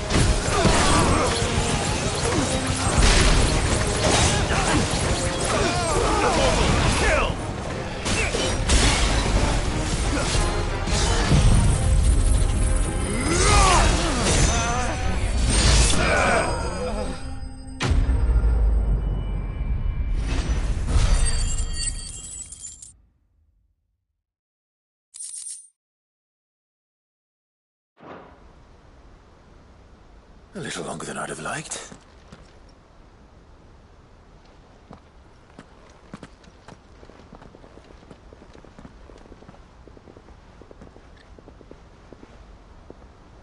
Field Marshal Havel, I presume.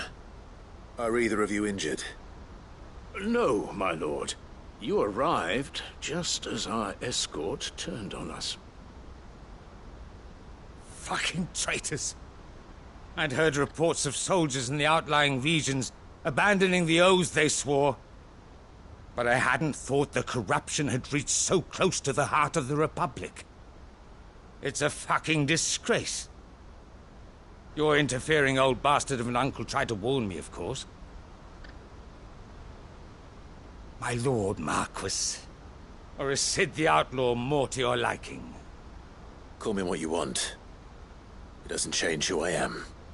Or the urgency of the message I bring. My uncle has a plan to right the realm, and he needs your help to see it through. Before I agree to anything, I'd have you answer one question. What do you stand to gain from all this? I won't deny that I might benefit from further chaos. But I seek a new beginning for all of us. And while the choices I've made may not always have been the right ones, I know I made them for the right reasons. For so long, so many of us have been told how we could live, how we could die, when it should have been our decision all along. Now we have a chance to put things right. But in order to take it, we must stand together. Even if it be beside those with whom we don't see eye to eye.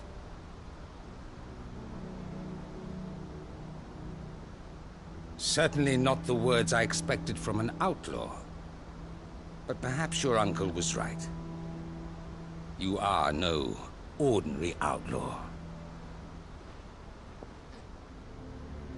I'll never hear the end of this. All right. I'll start by ordering my most trusted guard to bring the Dhalmekian fringes under control. Next, I'll make contact with my counterparts in the Imperial Army and see if I can't convince them to try and restore order in their own territory. Thank you, Field Marshal. But they are not the only ones we will need to convince. What do you mean? I don't doubt that I can bully some sense into a few generals. But those they answer to require a different kind of persuasion. And when it comes to honeyed words, well, we will need an envoy. One who can court even the most stubborn of statesmen. You, perhaps. I'm flattered. But I'm no diplomat either. And I have other problems to attend to. What we need is a skilled arbitrator. And I may know just the person. Is that so? And would he happen to be an outlaw too? Of a different kind, perhaps. Well, beggars can't be choosers. I suppose we'll all have to find a little of the outlaw in ourselves if we're to make it through this.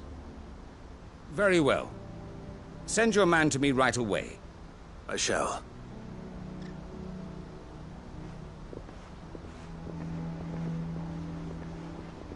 My Lord Marquis, your Lord Uncle bade me escort the Field Marshal to his manor in Port Isolde. And I will see that my associate joins you there. Very good, my lord.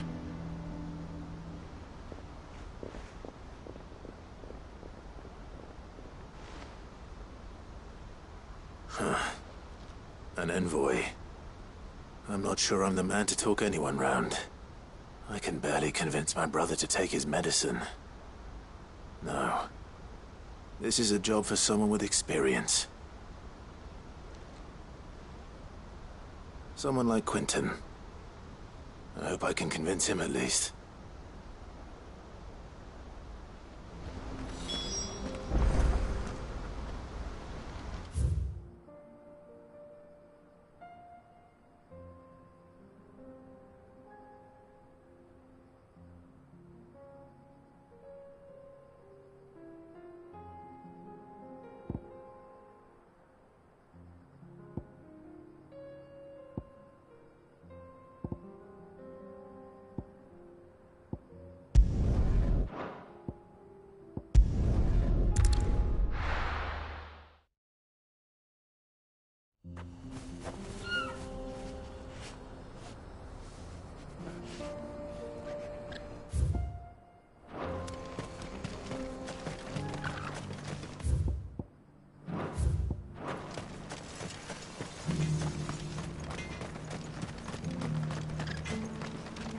I have some things for sale.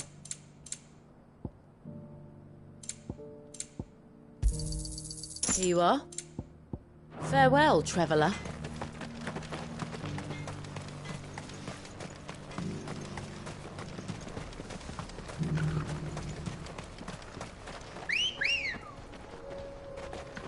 Good girl.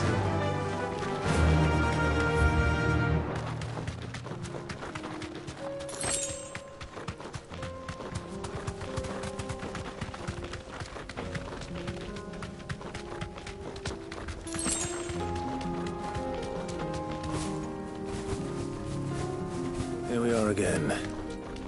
Carava. If you were a tortoise, Torgor, where would you hide?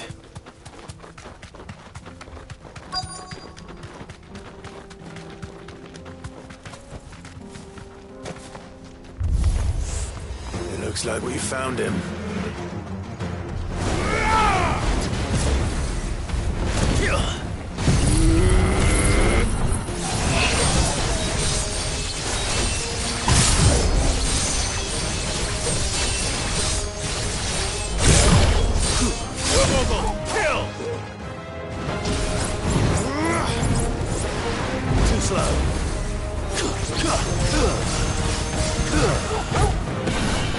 Nice try.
If Mid needs another, she can come and get it herself.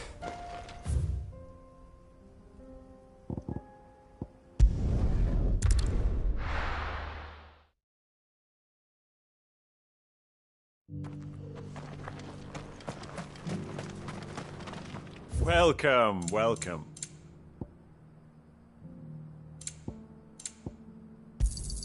Fine choice. Come again.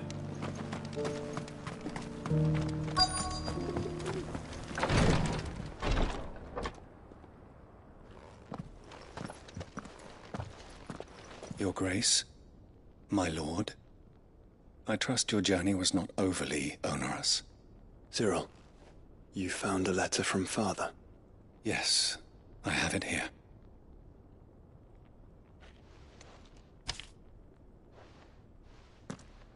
If you would do us the honor, my lord.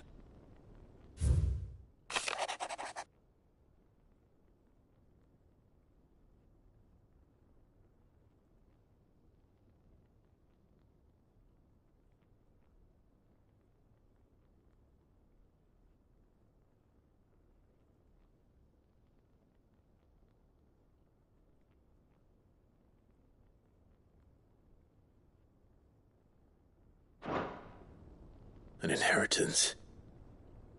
It would seem the late Archduke penned this missive shortly before his passing. The day before we left for Phoenix Gate. What are these plans he spoke of? His plans for the duchy, Your Grace. Your father entrusted them to my predecessor, the former bearer of the Burning Quill, who entrusted them in turn to me. The complete emancipation of bearers is their stated aim. But your father's dream did not end there. His Grace also spoke of building hospices to care for those stricken by the curse, and the founding of a new university to further the development of non-magical technologies. With the blight spreading ever more widely across the Twins, Archduke Elwyn saw this as the only means of securing Rosaria's survival. He wished to see men and bearers treated as equals. To see centuries of common wisdom overturned. Small wonder he did not think it achievable within his lifetime. But he thought it achievable nonetheless. Had he not, he would never have written this message. Nor would he have entrusted his vision to his most faithful aides. Those who would have stood with you, shielded you from the machinations of the less benevolent personages at court. It's a pity only they are still with us. 'Tis true that those most loyal to your father were the first to suffer the Duchess's wrath. But one at least remains, and she has come bearing gifts. What do you mean? Mayhap it is better that she explain, my lord. After all, the duties entrusted to me by my predecessor extended only to recovering His Grace's will and arranging a meeting with the one who might execute it, or a part of it, at least. And where is this woman? She awaits you in the archive, Your Grace. Thank you, Cyril. Shall we then?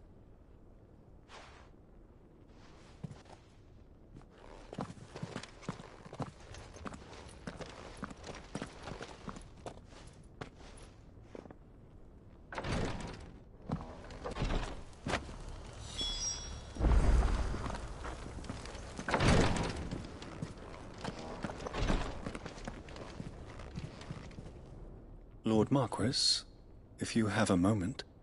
What is it, Cyril? One of our brethren lately journeyed across the strait in order to pursue a new avenue of inquiry in our ongoing investigation. He sent an owl some while ago, but we have heard naught from him since. Was he surveying another fallen ruin? No. The object of his study was a savior cult that has arisen in Ash in recent years. We believe it may have some connection to the Circle of Malleus, an ancient religion that worshipped Ultima as its god. By gaining an understanding of this new faith, we hoped to learn more of the Circle's original beliefs. And so you sent one of your brothers to Ash? A continent teeming with orcs and Akashic. Fully cognizant of the risks, yes. I entrusted the mission to one of the most able of our order, the Third Chair, a master of the arts of combat and survival both. Though he has been silent for some days now, I have thus far refrained from sending any others in search of him, lest they be lost in turn. Yet, it seemed only right to inform you of the situation, given your unique experience of the perils of Ash. For as you so earnestly advised me, it would not do to abandon a man to his fate, when he might yet be saved.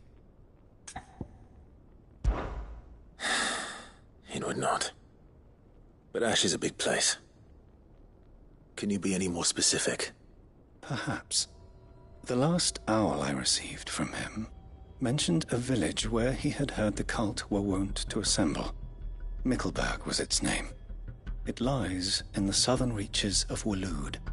If aught ill befell him, I expect it did so there. Right. I'll see what I can do. You are much too kind, my lord. Go then, with my hopes, and may the Firebird's flame ever burn in your heart.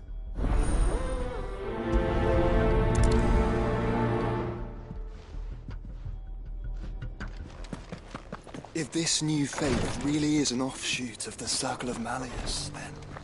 Let's concentrate on finding the Third Chair first, shall we?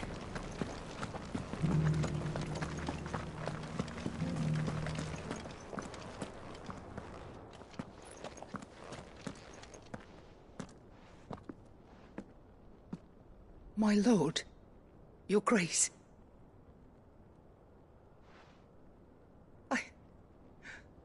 I hardly recognize you. I am Goditha, retainer of House Rosfield, loyal servant to the Phoenix and his shields. Your father, the Archduke Elwyn, entrusted me with the delivery of a gift. I only hope you can forgive my tardiness in bringing it to you. Lift up your head, Lady Goditha. You have our gratitude for your service to our house and to our father. I merely did my duty, as any proud Rosarian would. My lady, perhaps you could explain a little more? What exactly is the gift you bring? As I'm sure you know, it has long been the custom for the children of House Rosfield to be presented with certain keepsakes upon their coming of age. Indeed it has. Our father often spoke of the day when our turn would come. And had he lived to see it, he would have presented you with the treasures I bear. Matching armbands for you both. Alas, he did not live. Indeed, he was taken from us even before they could be completed. He had intended to claim the Heartstone with which each armband was to be finished himself, but it was not to be. And his gifts remain incomplete. I see. It saddens me to bring them before you, as they are. It was your father's wish that you be presented with the finished articles, not these, works in progress. But with his grace long since gone, and the stone left unclaimed, I had little choice.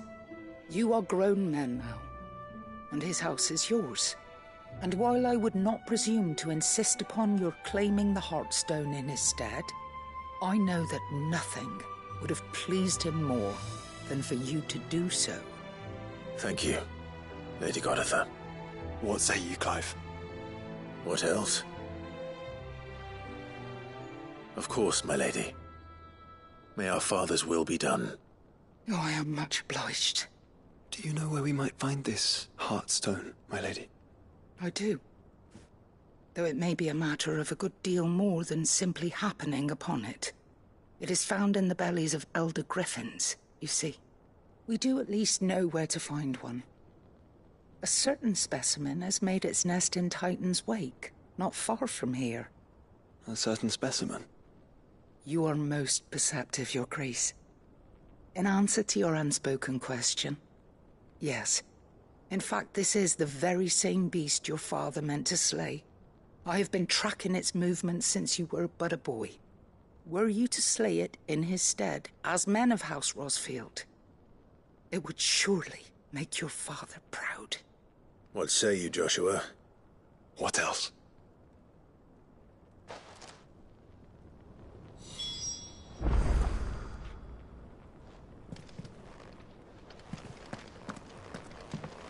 Titan's Wake is to the south of here.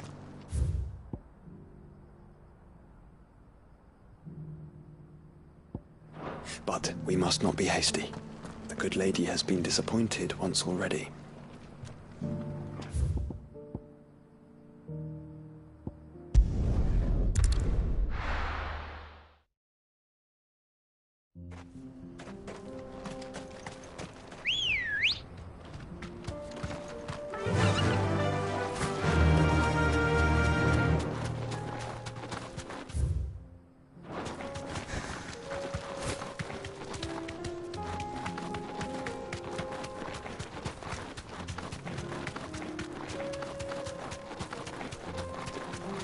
Eyes peeled, Joshua.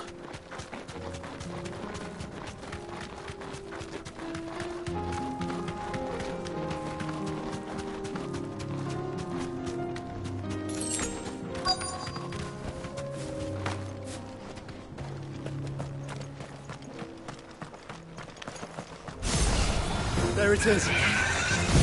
For House Rosfield.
Is this the Heartstone? I expect Lady Goditha will know.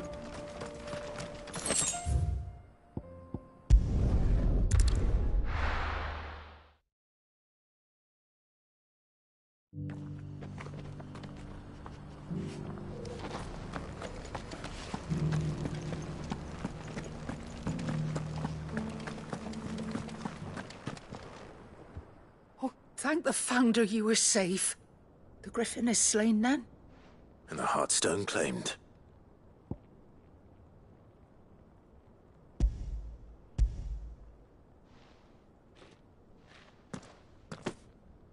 Yes. This radiant luster, like frozen flame, it is just as your father described it. Thank you, my lord. Your Grace. Your father would be so proud. Lady Goditha, the lapidary is ready. Thank you, Cyril. I will be with him shortly. If you would excuse me, I shall have the stone cut and set forthwith.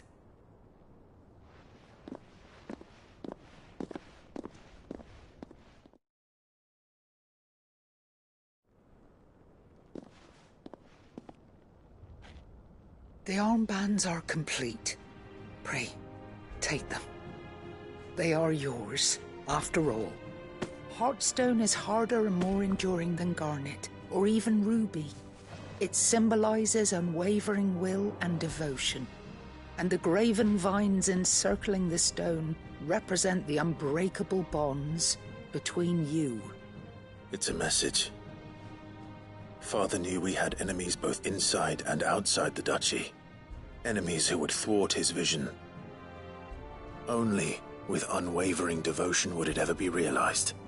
And only if we stood together, as Phoenix and Shield, as brothers in arms, only then might those enemies be overcome. Indeed.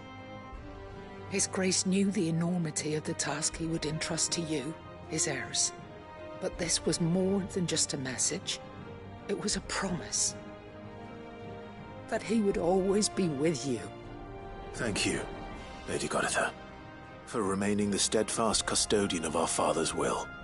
Forgive me, my lady, but there is something I don't quite understand. The Undying told me that after Father died, Mother claimed all of the ducal treasures for her own. Even if the armbands were incomplete, she would surely not have overlooked them. So, how were you able to keep them from her? Because I was the keeper of the vault. Though I was but a lowly servant, your father spoke to me of his intentions for the bands, of the deep love he had for both of you, and his hopes for your future. In the days before the disaster at Phoenix Gate, I discovered that the Duchess had ordered her jewelry be sent away from the castle. It was then that I knew she meant to betray us. I tried to warn your father, but it was too late. When word of the fire reached Rosalith, I knew my time was short. So I took up the armbands and I fled into the night. And thank the Founder you did. Yet my duty to your father was incomplete. Not knowing what else to do, I followed the Griffin, thinking I might claim the Heartstone on its passing. And so my pursuit continued, until Lord Cyril appeared before me. He informed me that His Grace's will had been recovered, and that his sons were alive and well.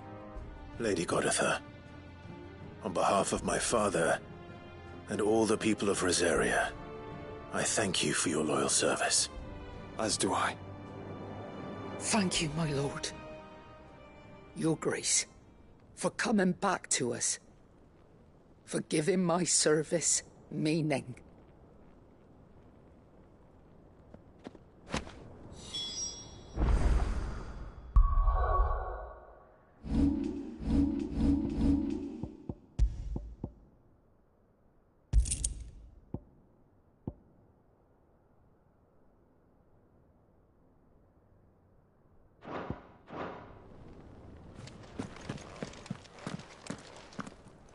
The bands suit you well. It must be gratifying to finally receive the inheritance that was denied you for so long. It is. And we thank you for the part you played, Cyril. If you would permit me to play my part a little longer, Might I suggest that you make your way to your father's memorial atop Hawk's Cry Cliff? Let him see that you have received his blessing, and that his vision lives on in you. I suppose it would be churlish not to. What do you say, Clive? Shall we pay Father a visit? I think we should.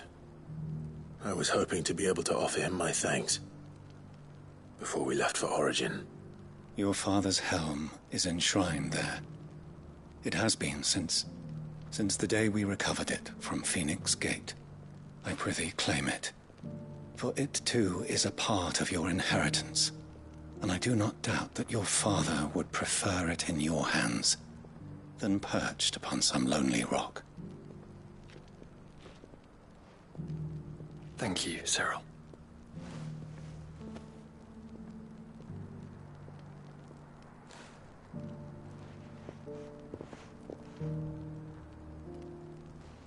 Come on, Clive.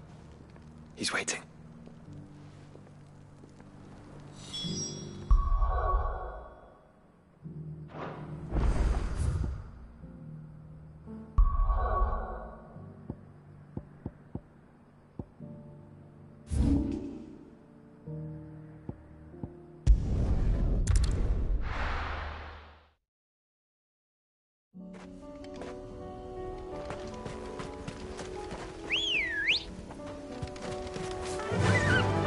Run like the wind. Unwavering will and an unbreakable bond.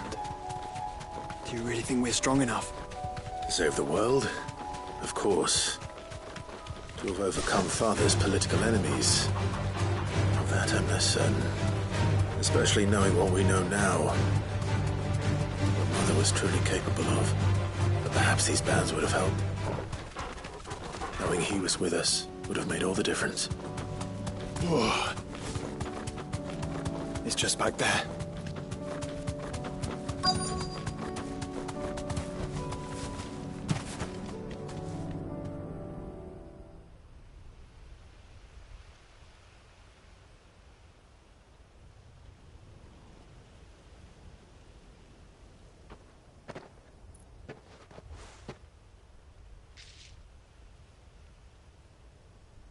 Father always fought for what he believed was right.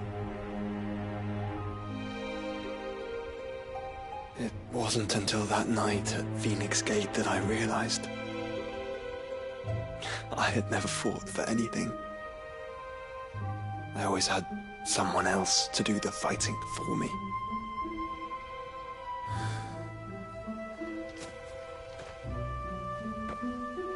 No matter how fate conspired against him, he never lost heart, never looked back, never stopped fighting. To me, he was the greatest of men.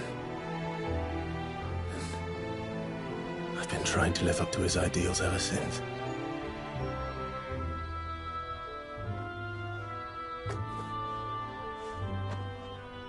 We all have, Clive. We all have. And we'll keep trying. Because that's what he would have wanted. What he would have done himself. Even if it meant standing against the very gods in the heavens. I shall be borrowing this, Father, if I may. That you might watch over us as we follow in your footsteps.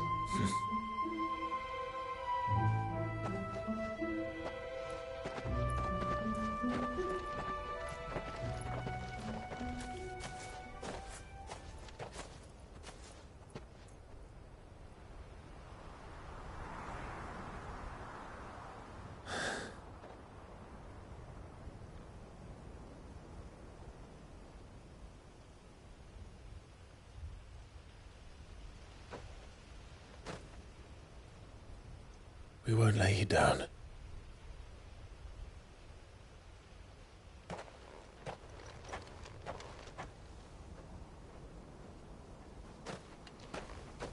Onward, then? Onward. To the end. And to a new beginning.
Nazaire might at least have mentioned where in Northreach he'd be testing this recruit. Welcome, welcome.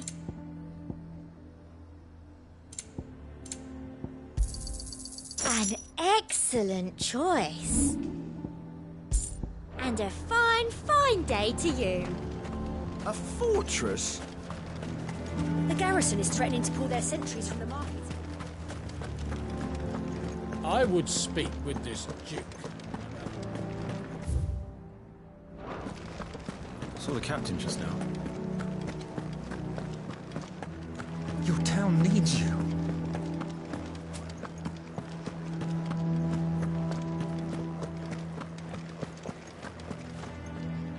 Do you have a moment, Clive?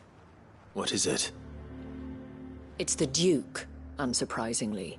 His Eminence has assumed full control of the garrison and put every able-bodied man to work on the fortifications. The town was left all but unguarded, so Philippe was compelled to form a citizens' watch to fill the void. And though my dear boys have been characteristically willing to assist him in this, they want for bodies. So I was wondering if you would lend them your strength, that the people of Northreach might sleep easier, if only for a few nights. Of course. Whatever you need.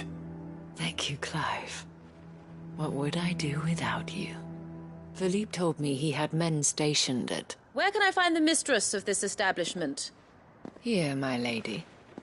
To whom do I have the pleasure of speaking? My name is Sabine, and it is my displeasure to be the daughter of the Duke of Oriflamme, who I understand is causing you and your town no small amount of trouble. I wish to speak to you about what might be done. Very well. Let us speak. I trust you'll forgive me, Clive. Absolutely. Our conversation can wait. Please, proceed. As you know, my father is a most overbearing and supercilious man, and I join you in objecting to his every action. Indeed, I owe you my thanks for continuing to argue against his reckless plans. Yet I fear he is not one to be swayed by reason. No. He must be made to face the consequences of his actions. And who would make him do this? I would. Myself and several other like-minded individuals. Were you to join us, we would surely have the strength to drive him from Northreach for good. Does that not seem a trifle... drastic? Drastic action is precisely what is called for. Unless you are content to see your people downtrodden and dispossessed. My father would have it that citizens exist only to serve the Empire. That they should be forced to make every sacrifice to ensure her revival. But he is wrong. It is not the people who must serve the Empire, but the Empire who must serve her people. He's always been like this. Scornful of the opinions of anyone he judged beneath him. But he cannot be allowed to ride roughshod over the common folk any longer. We must fight him. By all possible means. Fight him? No. My purpose is to quell the tension in Northreach, not to stoke it. Respectfully, my lady. Our only chance of saving this town depends upon every one of us uniting against our common enemy. Your father and his followers included. While I understand your frustrations, I cling to the hope that he may yet be won round. False hope, I assure you. But I see that your mind is made up. I shall bother you no longer. If you will extend me the same courtesy, I bid you good day. She certainly has spirit. Indeed. But unfortunately for us, that spirit is only likely to harden the Duke's resolve, which may be enough to seal the fate of this town. Not that she cares. This is all about her and her father. Families. I'm sorry, where were we? Ah, yes. I was about to tell you of Philippe's plans for the town watch, but perhaps it's better that you heard them from him.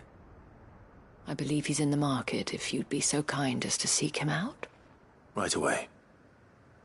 It's just a pity I cannot join you. I'd like to see the two of you in action together.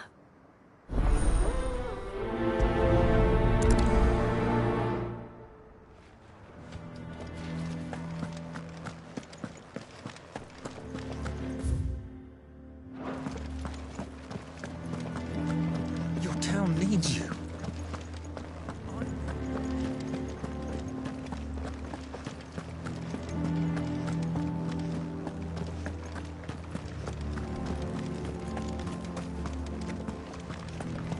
What does the dame have to say about... So you are content to abandon the people... Please, I beseech you. If you are a true son of Northreach, you must fight to defend your home. That's exactly what I am doing, milady. Or trying to, at least. The land is crawling with fiends, and someone has to keep watch.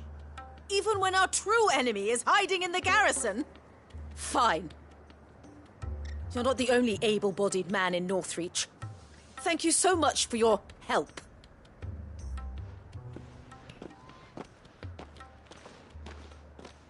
She cornered you too, then? Could hardly get a word in edgeways. Like father, like daughter, eh? She made an uninvited appearance at the Vale earlier, hoping to convince the Dame to join her in fomenting rebellion. I bet that went well. Her ladyship seems to have a way with people. Anyway, what brings you here? Our mutual friend thought you might welcome some help. Oh, she did she? Right as always. In fact, you're just the man. We've had some reports, you see. Sightings of, you know what. They're back. Seems that way. All over, too. We haven't been able to confirm anything yet, but if you're willing, you could go and see what's what. Right. Where should I look? You know Grieger's Weep? One of the sightings places them somewhere on its shores. I'm on my way. Thank you, Clive. I'll look into one of the other sightings. Let's rendezvous back here later.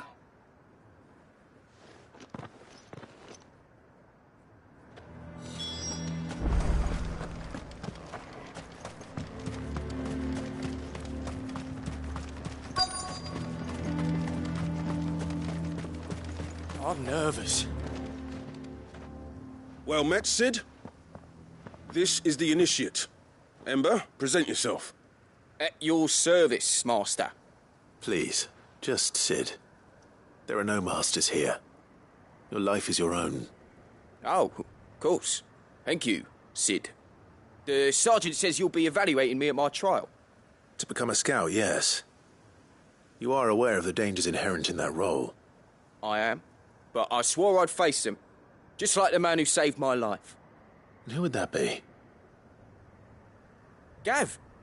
It was him who found me and freed me.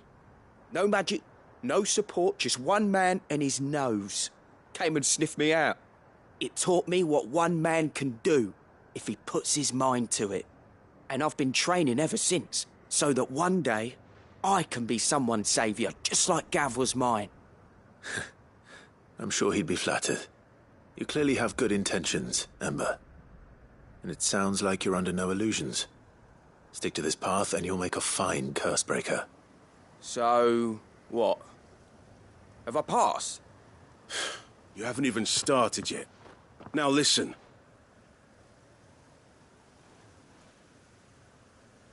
Not far from here is an Imperial lookout, Eastwatch. The guards there record all their sightings in a logbook. You are to find it and bring it here. And bring it here, right. Anything else? No. Sneaking into a heavily guarded Imperial outpost and stealing the logbook would be quite sufficient. You'll need to assess the situation, determine a point of entry, create a distraction and effect an escape, all without being discovered and thrown into an Imperial oubliette. Ember, Gav isn't our best scout because he can do everything. It's essential that you know your limits. Know my limits, right. I won't let you down.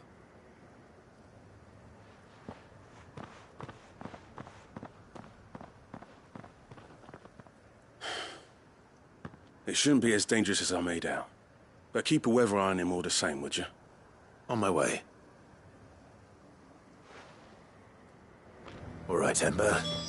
Impress me.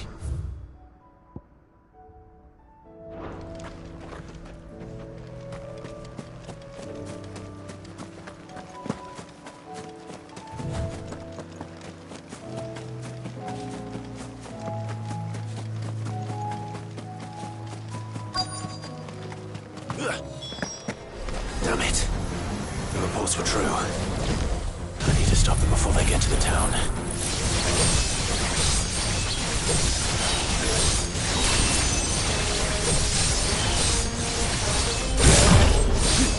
All yours, Torgal.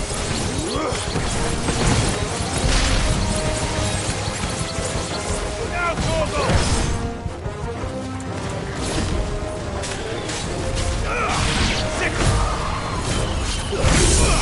Get him!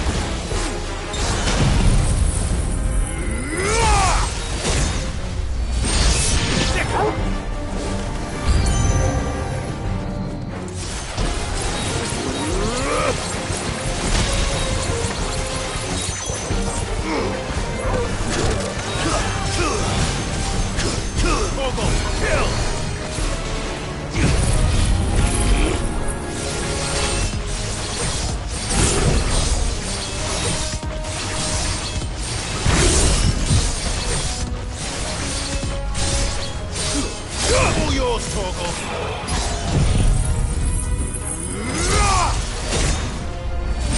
Enough!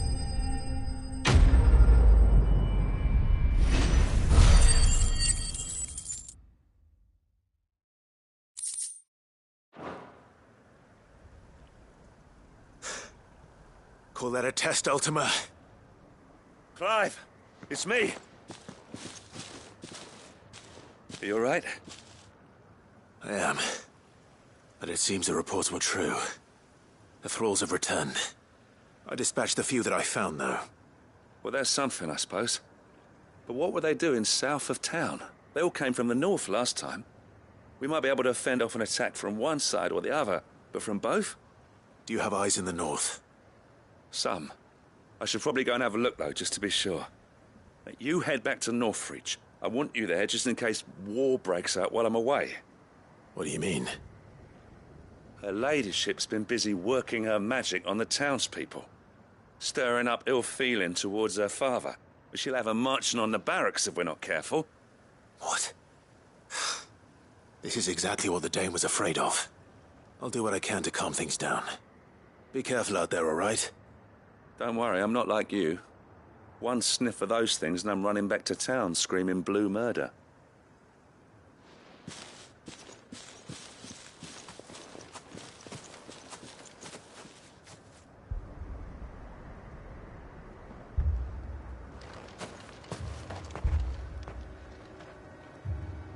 Do you not see, Father? The people of Northreach have given enough, and only a fool would ask for more. Listen to me, Sabine. Where would our people be without their country, hmm?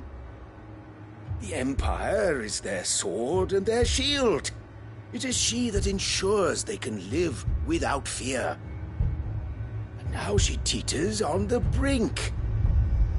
Without their sword, how will the people fight? Without their shield, how will they protect their kin? Can the unarmed stand against the advancing hordes? No. But there is yet hope. A new shield, a new sword. A new empire. We can rebuild Sanbreque, just as Great Griga wills it. Perhaps we could, Father. But we don't want to. Not if it is built on the broken backs of the people. Please, let us not quarrel in the street. You must see that no good will come of this.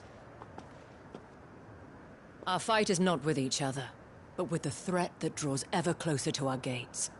A threat that your sword has yet to rid us of, Your Eminence.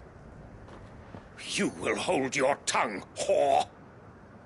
You may have filled my daughter's head with your heresy, but I will not be corrupted. Corrupted? Your daughter's opinions are her own, as you would know if you had ever deigned to listen to her. At least I hope they are your opinions, and not posturing born of a family feud.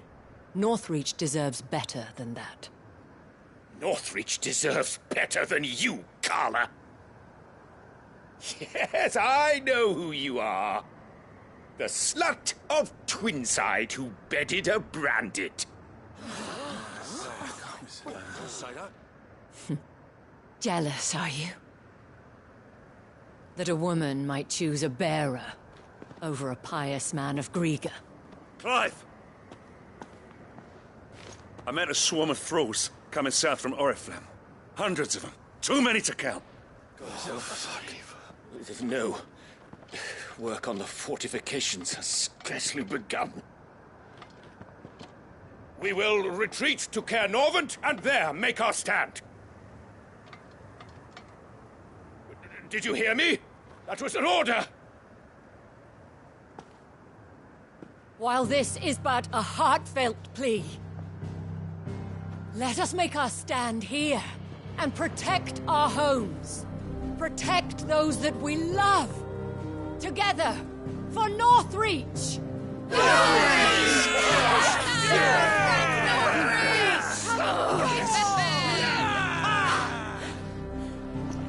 You heard the dame. What are we waiting for? Pikemen to the gates. Archers to the roofs. Quickly, come on!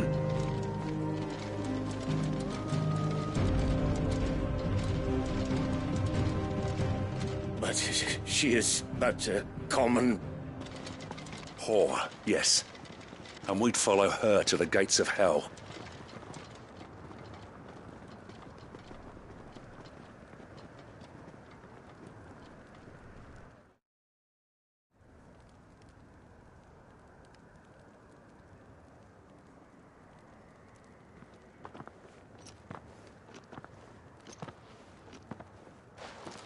The men have their orders, and they look like following them. I got them spaced out at regular intervals. Whichever direction the thralls strike from, there'll be someone there to meet them. Thank you, Philippe. Rest assured the people will play their part. The herbalist has donated her stock of medicines to me. Should any of your men be injured, take them to the Vale. We'll see to them there. Thank you, milady.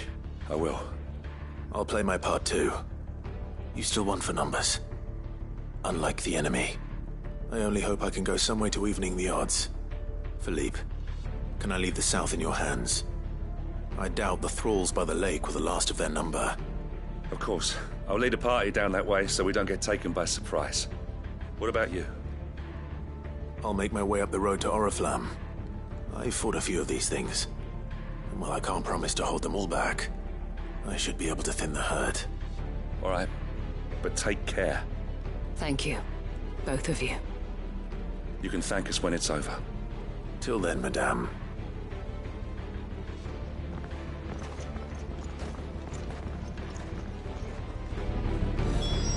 When the fight begins...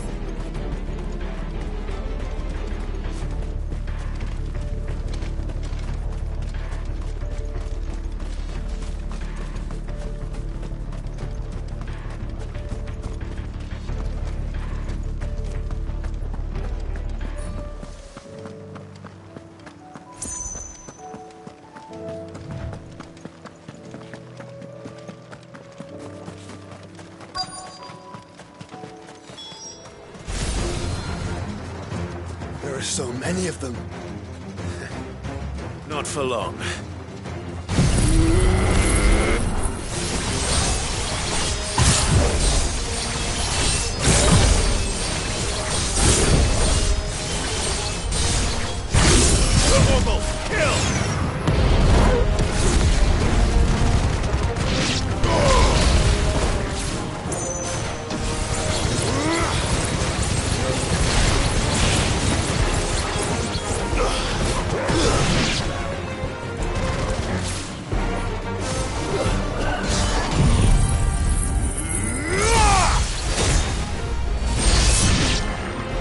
Is it over?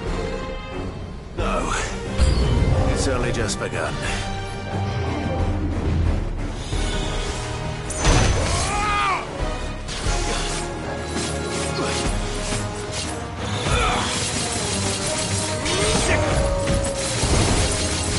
Get him!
yours, Torgal!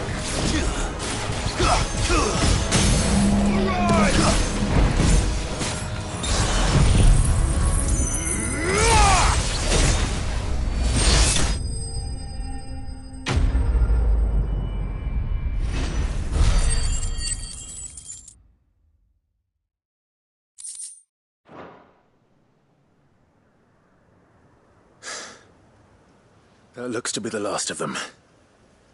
I wonder how the others fared. Better hurry back to town. Come on, Torgal.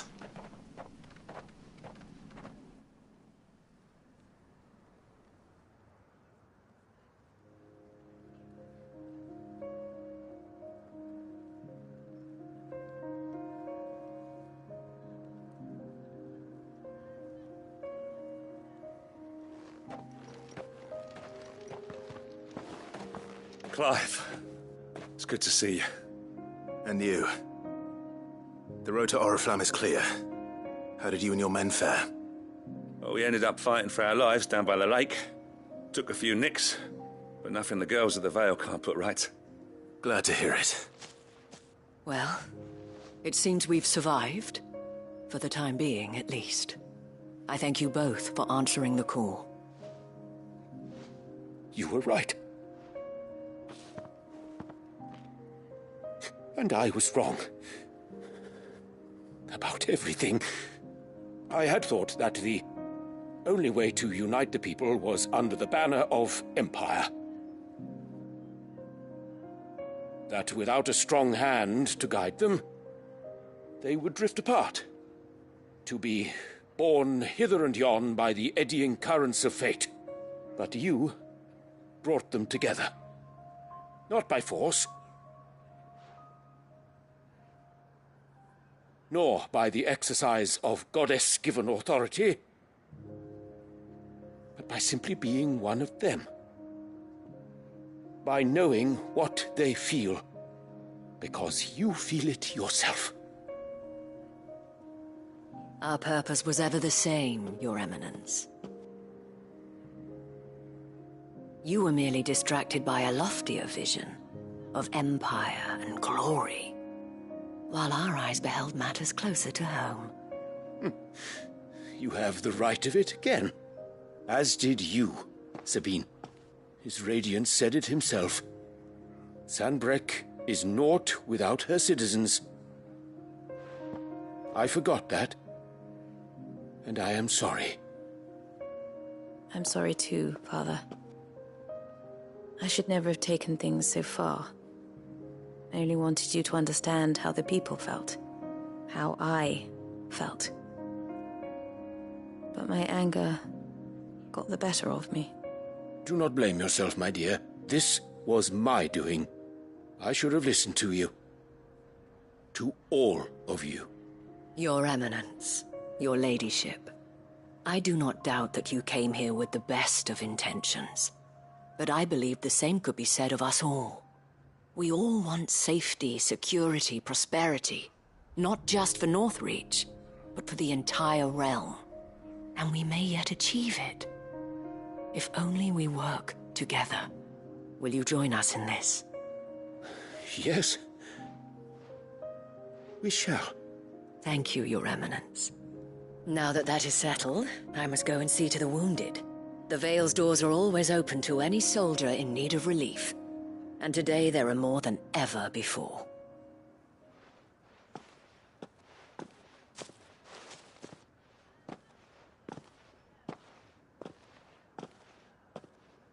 Madame Isabel is a rare soul indeed.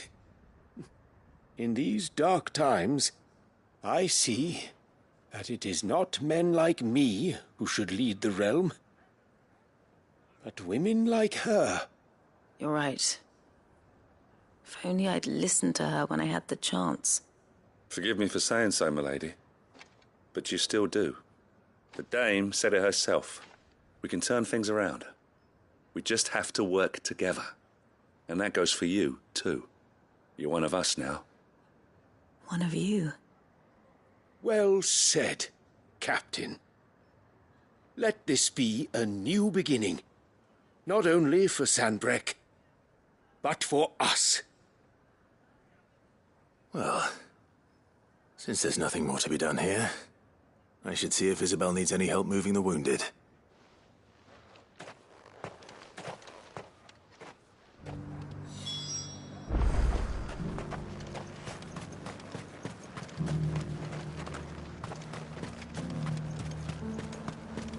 Can we get you anything?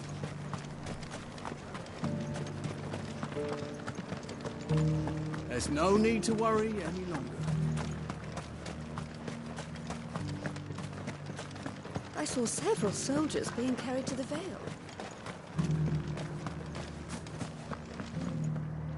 How goes the treatment of the wounded? I'd be happy to man one end of a stretcher if it would help. You've helped quite enough for one day, Clive. Thank you. Don't mention it. Oh, but I must. After all you've done for this town, it is the very least you deserve. Tell me, if Northreach had fallen, what would you have done? A woman of your means could find a home anywhere in the realm, but I sense you would rather have died here. It's a long story. For you, madame, I have all the time in the world.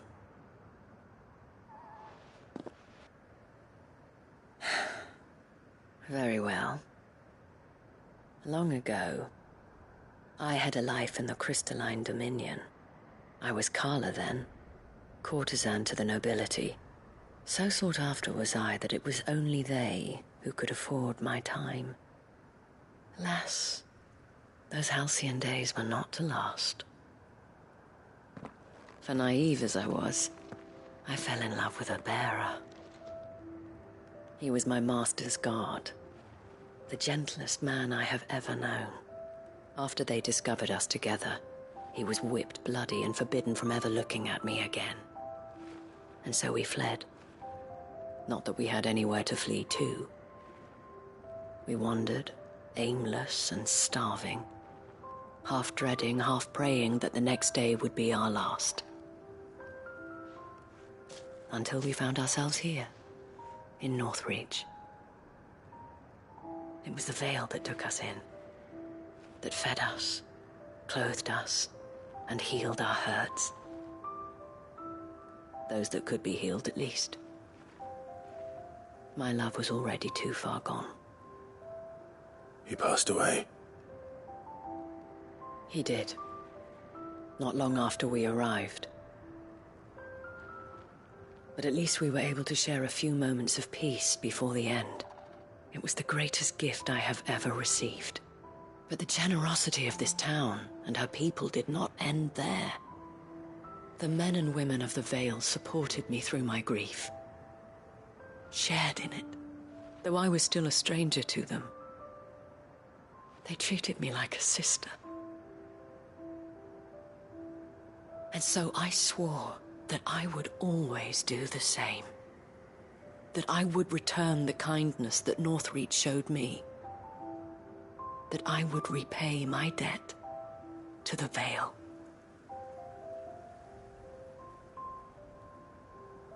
Thank you, Isabel, for sharing this with me.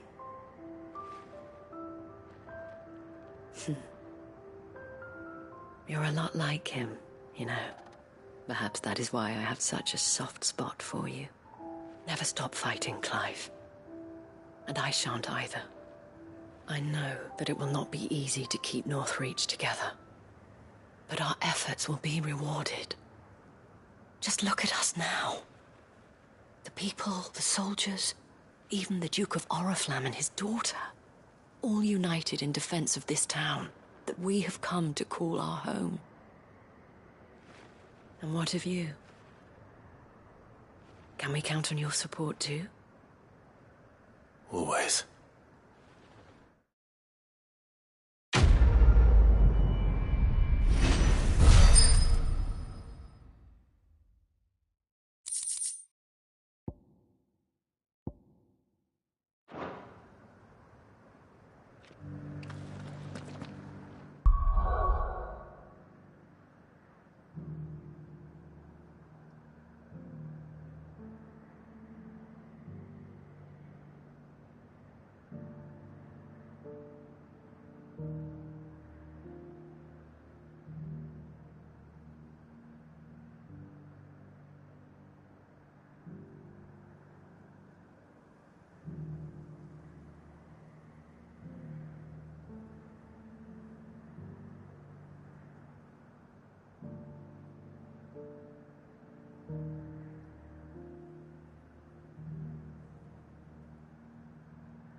garrison said they'd take another.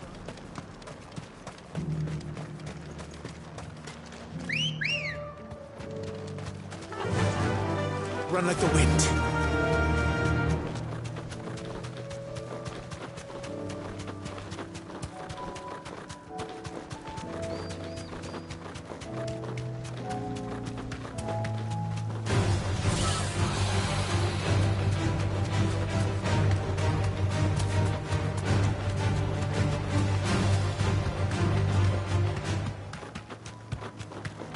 These are clean kills. Perhaps young Ember really is ready.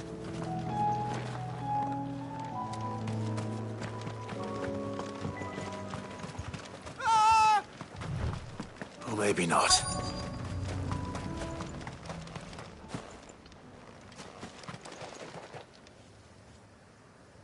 Damn it. Ember, draw your sword! I can't! Then run! If you want him, you'll have to go through me. Nice try.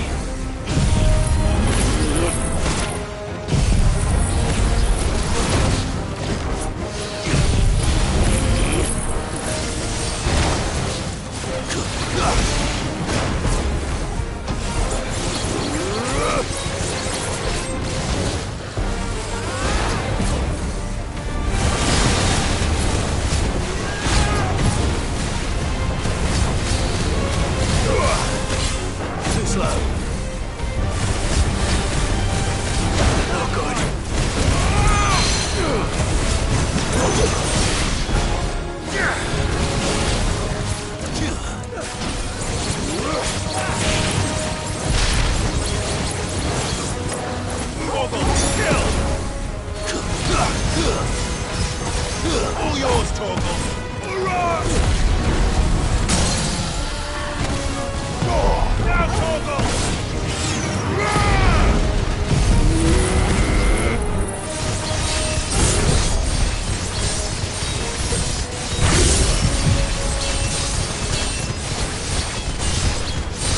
Torgal, kill!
Ember, are you...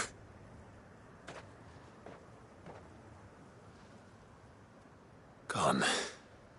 Of course. Scouts really are a rare breed.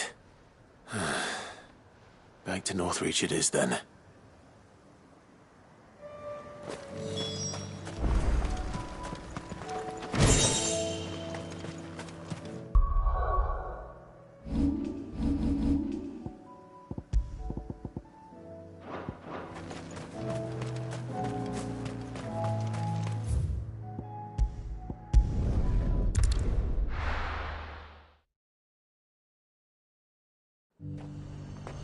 The garrison said they'd take another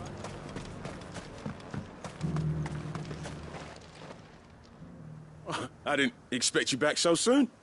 Where is Ember? How did he fare? I thought I'd find him with you. He must have fled. I followed him to Eastwatch, where I found him being set upon by a wild Avis. He was just standing there. Didn't even draw his sword. I had to step in and take care of things. But by the time I had, he was nowhere to be seen. I assumed he'd set off in your direction, but apparently not. Oh, I'm sorry, Sid. I knew the boy had a nervous streak, but he seemed like... The right man for the job?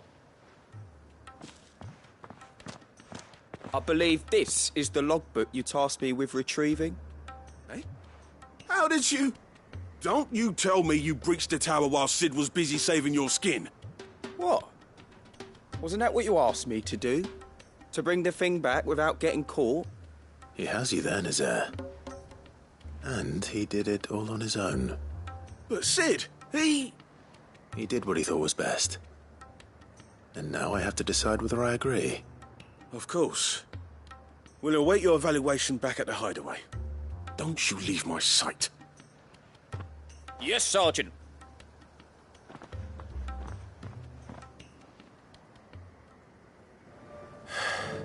This won't be an easy decision.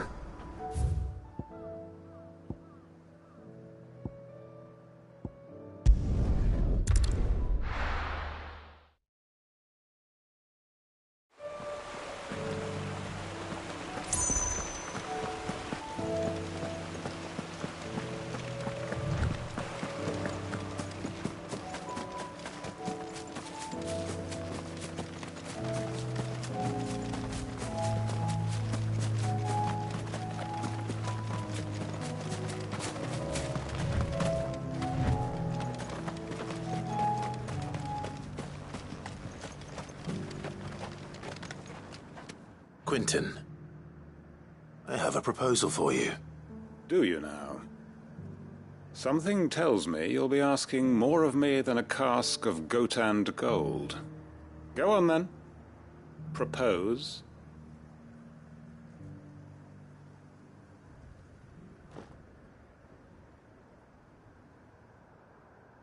You'd have me convince the chiefs and chamberlains of the realm that they should simply swallow their pride and do the one thing that has proved impossible for thousands of years. Was there anything else? Perhaps I can fetch you a meat pie as well. I know it's a lot to ask, but I can think of none better suited to the role. And you'd have me give up what little I have left to do it. I told you, Clive. The people of Lostwing are my family, and I cannot abandon them. You'll have to find someone else. I'm sorry to hear that. So am I. And why might that be? What he's asking. How's it any different to what you've done so far? They want you to speak for those who can't speak for themselves. That's what you do best. If it's the vineyard you're worried about, we'll see that the grapes are picked and the tons filled. You know we will. It's not that. Then what is it? You said yourself we're family. Don't you trust us? You know that's not what I'm...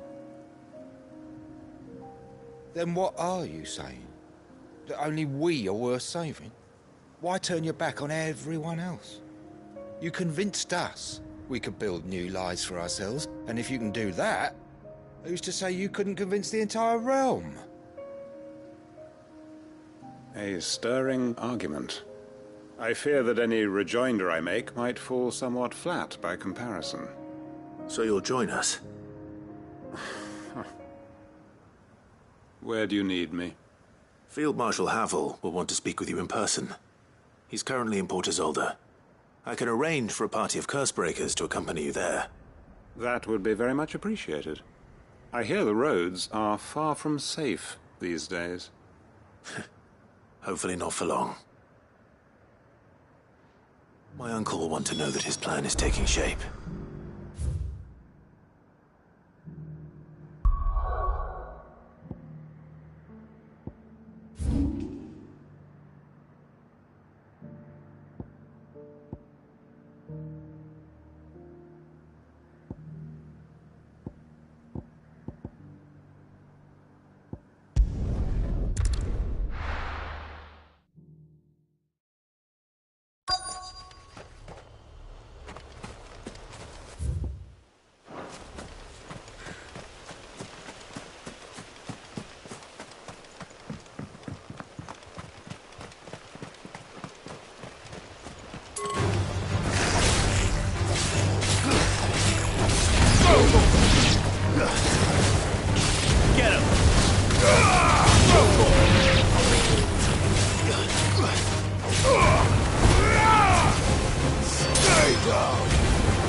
Mid's oil.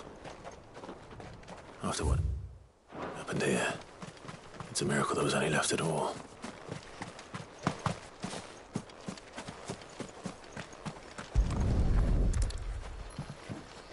I better get these materials to Mid so she can finish her prototype.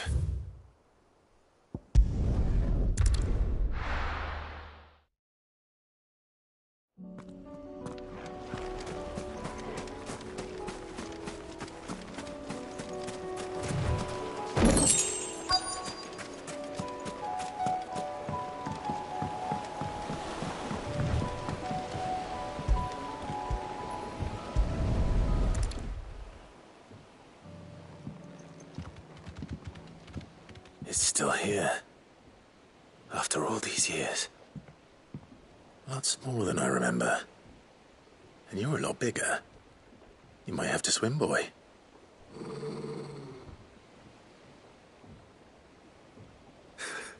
I wasn't being serious. You two go on without me. I doubt that boat will hold a third. If you're sure, we won't be long. Hop in, boy.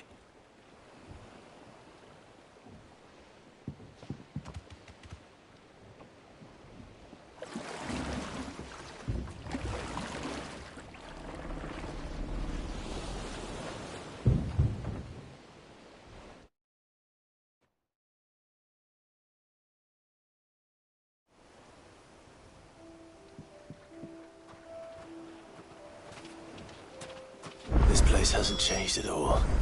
The rookery's right through those trees. Come on. Race, you there? I bet I could still beat you.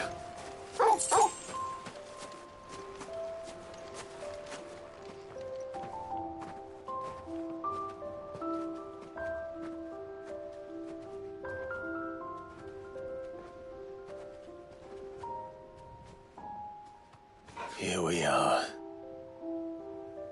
This was our hideaway. Wasn't it, Torgal?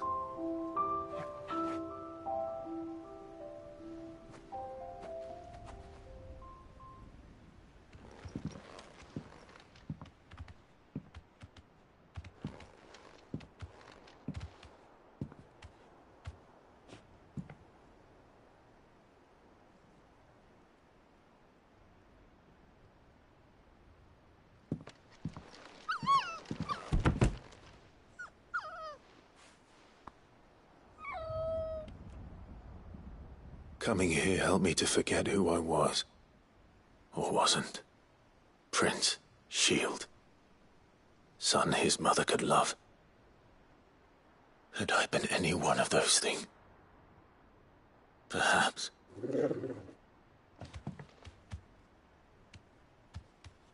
What is it, boy?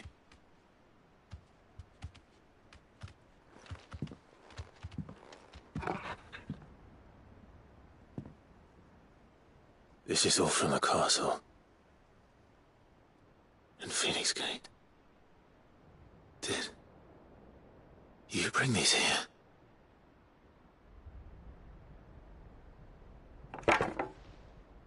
My sparring sword.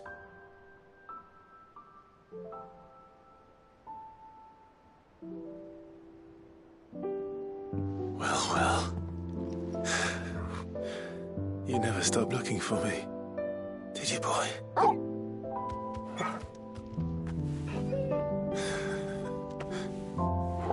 Thank you, Torgal. For never giving up. For never forgetting.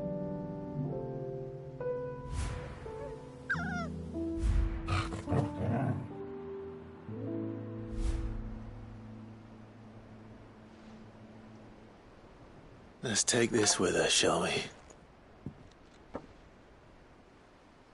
So I don't forget either.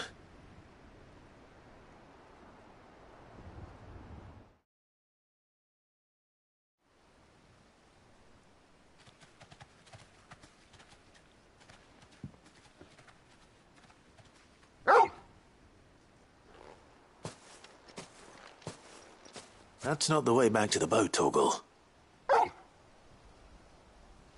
All right. I'm coming.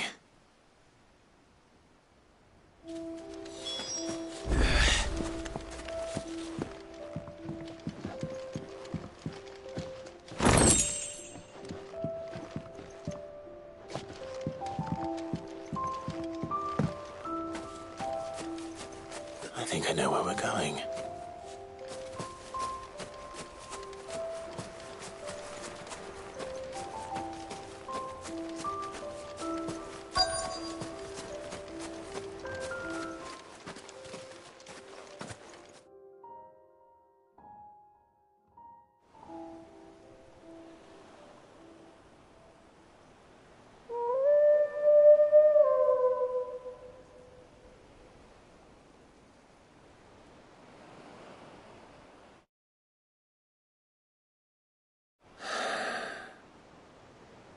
People always talk about the importance of putting the past behind you.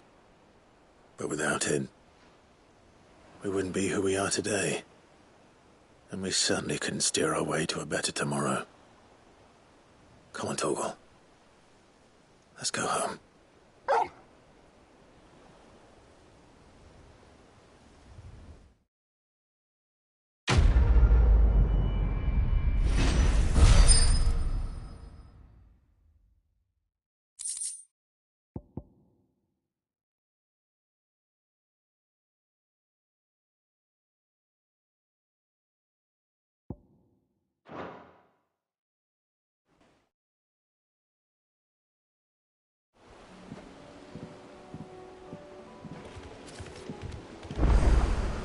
Sorry for the wait.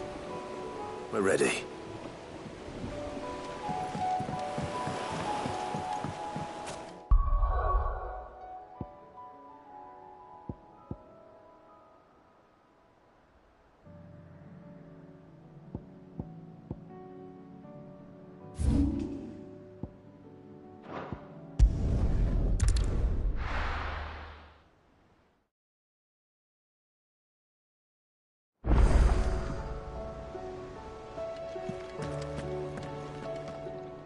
Uncle, I bring good news.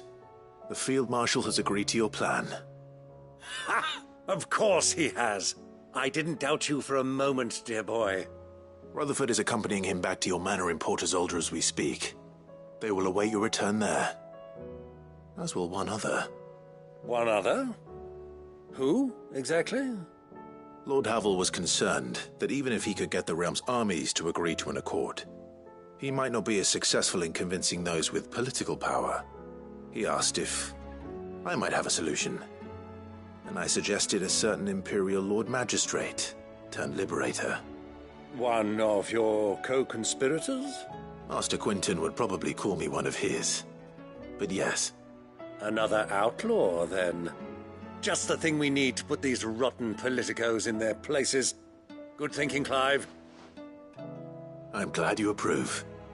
The more the merrier, eh? Uncle, assuming Havel and Quinton can solve our problem with the armies, you still haven't mentioned how we might manage the grain shortages. Oh, don't you worry, my boy. The 7 high houses will be seeing to that. They have all agreed to make the most generous of donations. Oh, of course, it did take a little persuasion, but luckily I had some unexpected help. From who? Why, you, my boy. Rumor has it that you rescued the Lady Ariane's head steward Rockford from a horde of bloodthirsty bandits.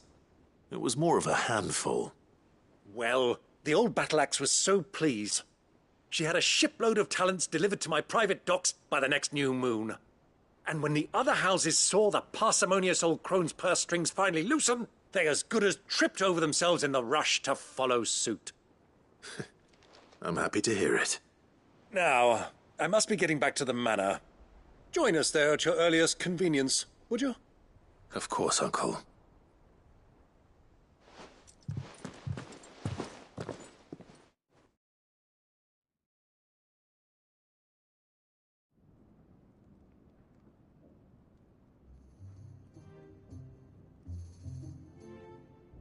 And how, pray tell, will we get that grain to the capital if the roads are still overrun with Akashic? You find another bloody road. I only have so many men, and I'm not about to send them headlong into an ether flood. That is, unless you'd have them turn as well. Well, I'd certainly eat less. Says the man with a belly bigger than a band of curls. My soldiers actually need their rations. Without any food to keep them going, they'll be dead even before you've sent them on your fool's errand. If I may, gentlemen, perhaps I might suggest an alternative approach. Though supply routes are indeed disrupted, there is no shortage of ships. Indeed, they bob away in every bay from here to Randalar, awaiting a safe haven. Allow them to make port and fill their bellies full of grain. And once those who crowd the cities are fed, ferry the displaced back to the countryside to work the fallow fields. But I'm sure that you wish to continue your discussion. Forgive the interruption. Two such firm friends as yourselves need no help from the likes of me. Rutherford spoke fondly of the great bond between you. Us? Friends? I can't stand the man! Clive, I'm beginning to question the quality of the company you keep. And what kind of company were you expecting him to keep? The man's a criminal! Criminal? How dare you? You are not fit to breathe the same air as this fine, upstanding young gentleman. Upstanding? He calls himself Sid the Bloody Outlaw! Once more unto the breach.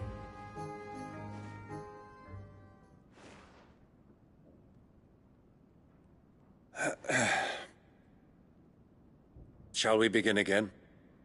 What we seek here is not to create a new nation, nor to claim the thrones of those that already exist. We wish simply to bring stability to the realm that mankind might weather the current storm.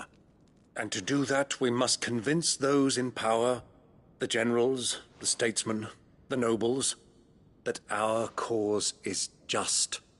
There will be disagreements, yes, and I imagine some resistance, much resistance. But we cannot let that deter us. If we show them the path, show them that we walk it ourselves, then I am confident they will follow. The fate of the world lies in my nephew's hands, but the well-being of her people lies in ours. And we must not squander the chance that Clive has given us. Uncle Byron, Now, with that settled, let's move on to the signing of the Accord. For what great moment in history hasn't been accompanied by a little ceremony?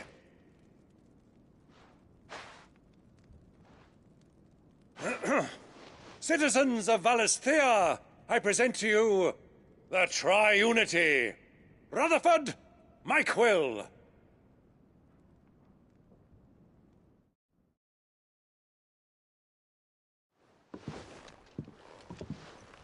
Well, my boy, the stage is set. That it is. This is the role you were born for. Now I ask only that you trust in the talents of your supporting cast. We shall play our parts to the best of our abilities, that you might have the opportunity to shine. The realm needs its Sir Crandall. And there is no better Crandall than you, Clive. I want you to keep this signed accord as proof of our faith in you. I will. Thank you, Uncle.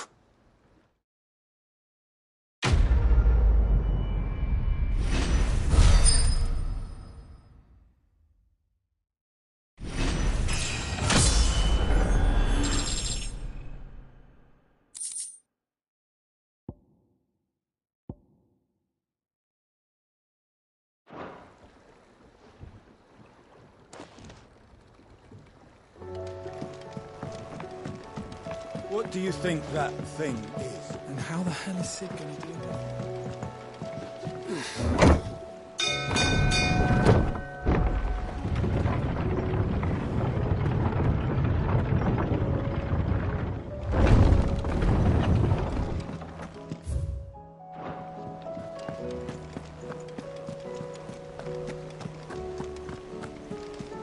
You should have seen. Welcome back, Cid. Welcome back, Cid. Yes. Welcome back. Trip wasn't too much of a pain in the arse, I hope. Truth be told, it was me who suggested roping you in to help with the trial. But from what I hear, things didn't go quite as planned. No, they most certainly did not. Ember lost his nerve in the face of a beast of prey, but he didn't lose heart. He pressed on, and he achieved his aim. And is that not what we ask of our scouts? Indeed it is. Thank you for your honest appraisal, Cid. The fact remains, however, that Ember will not always have a battle-hardened warrior on hand to pluck him from the jaws of peril. All I have gleaned from this trial is that without someone watching his back, Ember is little more than a liability. Wait, Sergeant. Ember still has much to learn, it's true. And this time he was found wanting. But I'd say he's due a second chance, nonetheless. After all, he did do as you asked.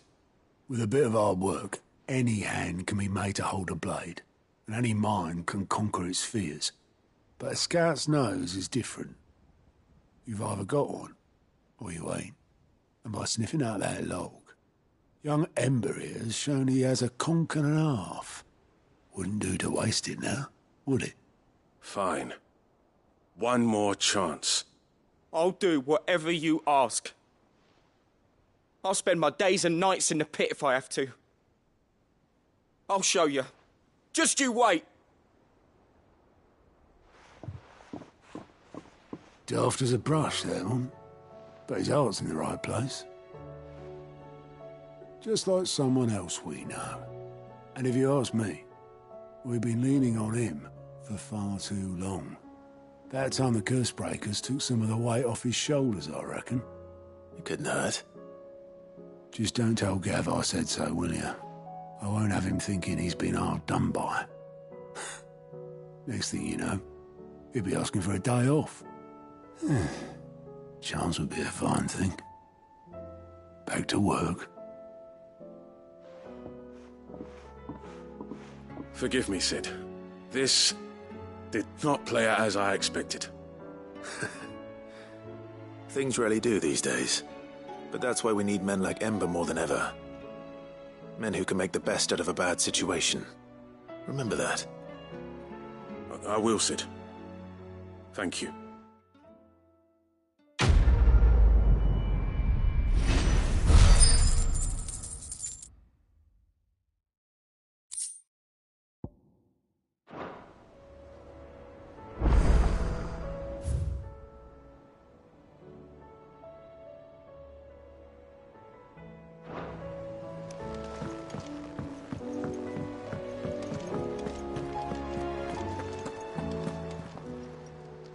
I wasn't expecting you back so soon. All yours. Best of luck out there, Cid.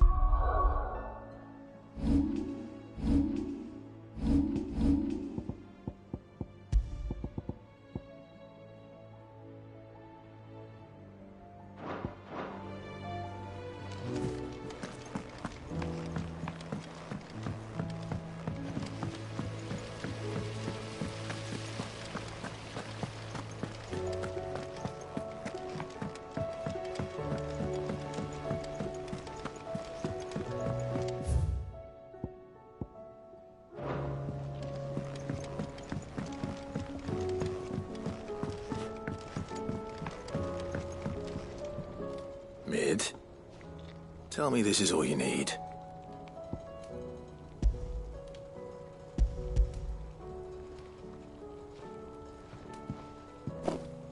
Aw, you make it sound like I asked you to save the world or something.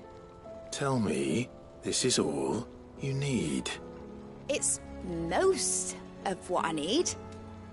After you left, I went over the figures again, and I realised I'd forgotten a 1 and a 0. And a cogwheel. Just a tiny one. Though, that's the problem. Gears that small are a bastard to make, and I may have lost the one Blackthorn spent a fortnight toiling over. Wait. The children. When they took apart your scales, there was a tiny brass gear. Now that I think about it, they didn't use it when we put the scales back together. The young'uns? But why would the... You know what? I don't want to know. I'll keep working on the model. You go and find that cog.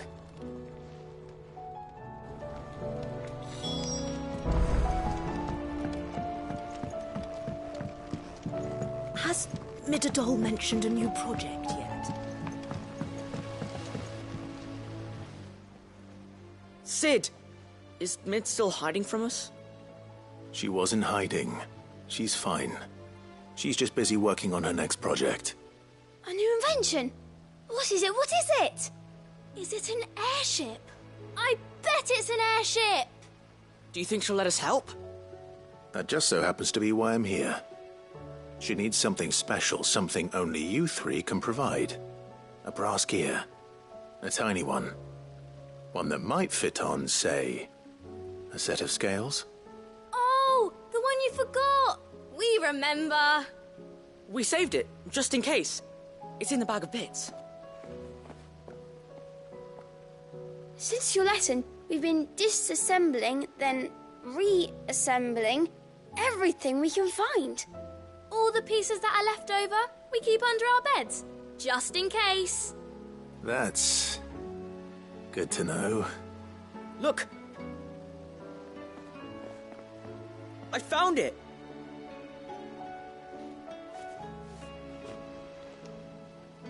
Is that all?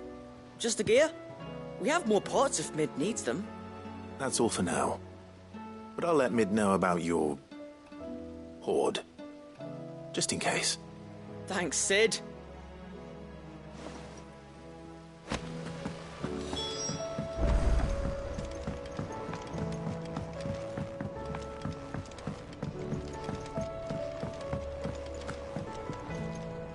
Well, did they have it?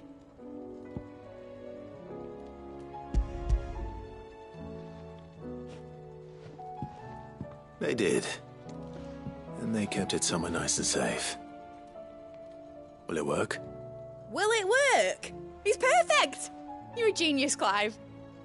What exactly are you going to use it for? Only the most important job of all. The wings aren't going to move on their own. But with the right cog in the right place... Well, you just wait and see.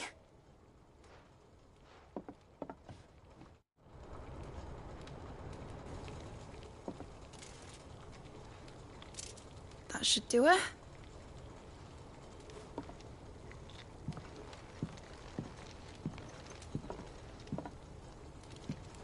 Here goes nothing.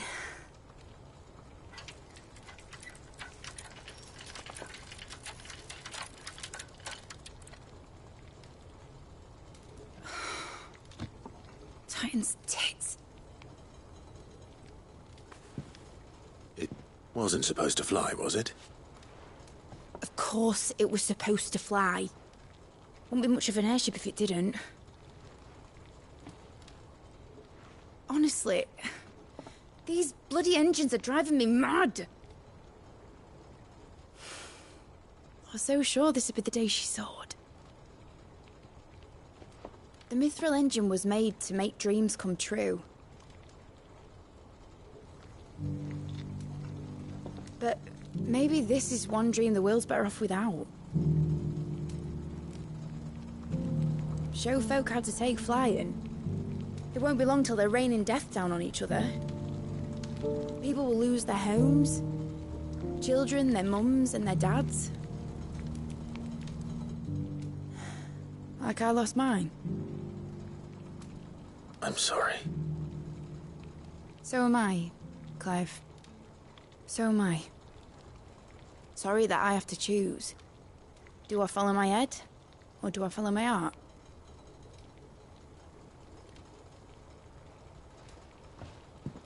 Good question. The first time I stood on the deck of your ship, felt the wind in my hair. It was like I was flying. But imagine how it would feel to actually do it. My dad always said there were two ways of living life. Chasing a dream or shuffling to your grave. And he were right. Right about a lot of things. Not that I like to admit it. People need dreams to chase. Especially in a world like this.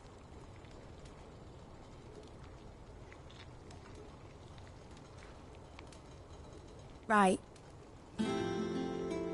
When this is over, I'm gonna take all my mithril engines to Zemeckis and sling them over the edge. I won't have my dream end up turning into someone else's nightmare. But all that hard work... All that hard work will not be used for war, Jamie. But it ain't like it'll be gone. Tell me, Clive, have you ever been on a treasure hunt? Not since Joshua and I were boys. Why do you ask? Because I'm going to bury the engine schematics and leave behind a little riddle telling people where to find them. A really hard one, so that only the most dedicated dreamers will ever be able to work it out.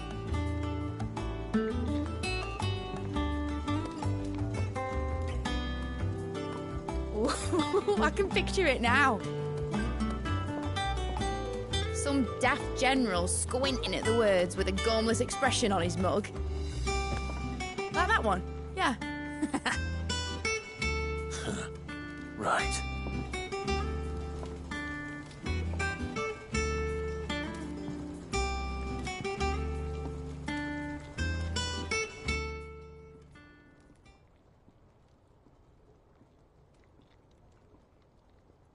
Of course, if I'm putting this engine at the end of a treasure hunt, I'll still need to make it a treasure worth hunting for. Won't be much of a prize if it couldn't even make a toy boat fly after all. My dad always said, dream big. But it ain't the size of a dream that's important, is it, Clive? Only that it's a good one. And I reckon I've got a fair few good uns left in me. I'm sure you do.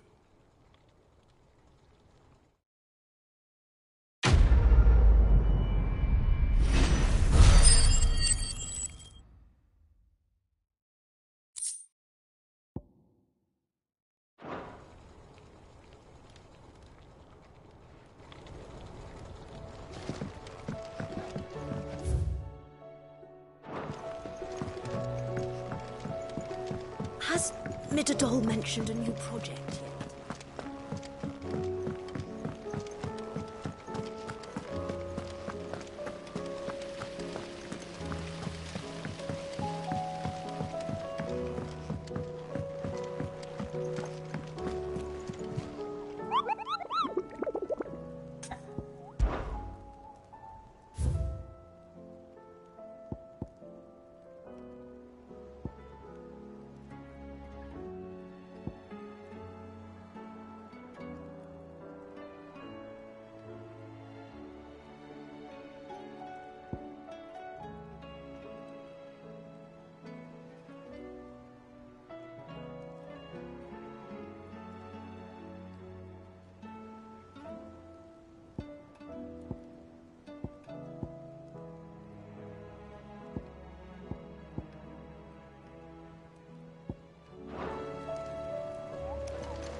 There's something about it.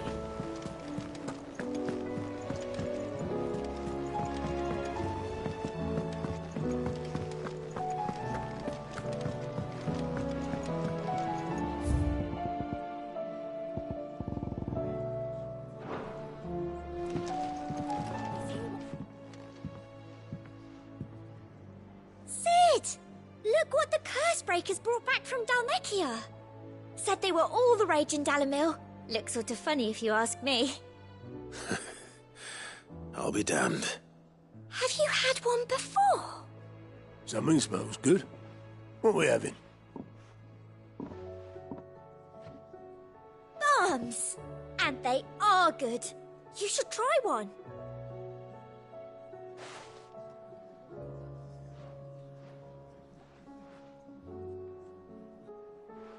Eh? A bloody great hole in it. Who ate the rest? It's supposed to be hollow, silly. Haven't you ever seen Drake's Fang?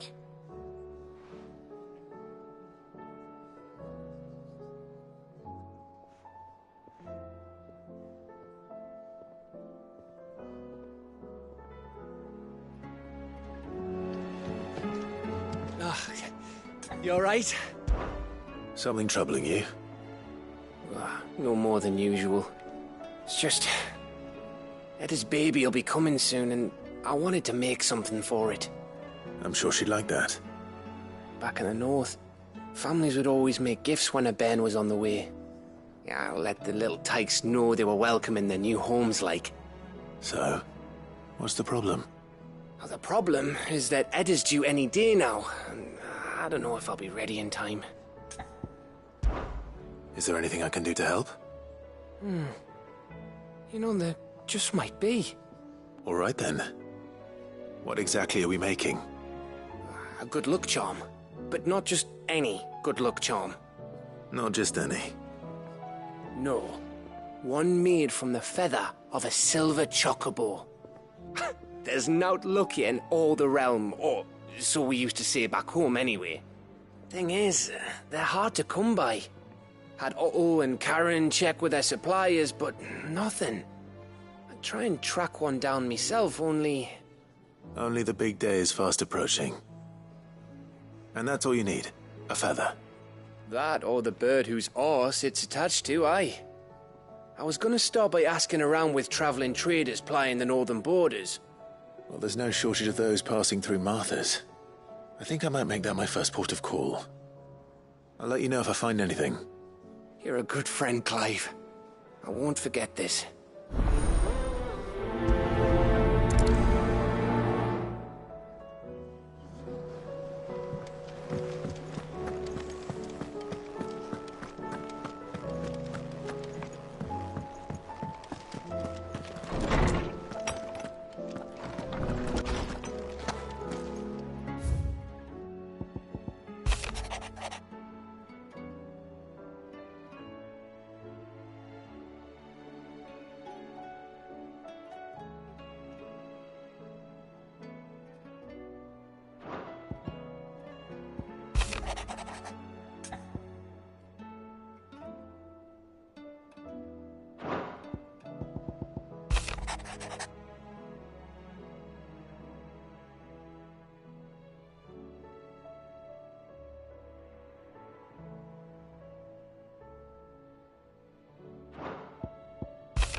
If Joshua's worried about Jill, I should go and speak with him.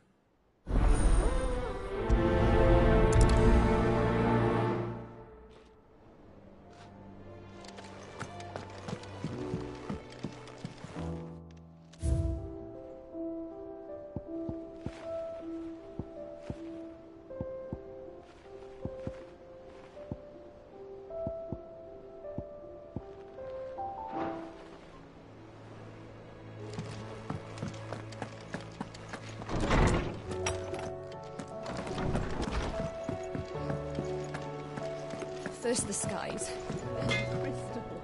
Yep. What do you want?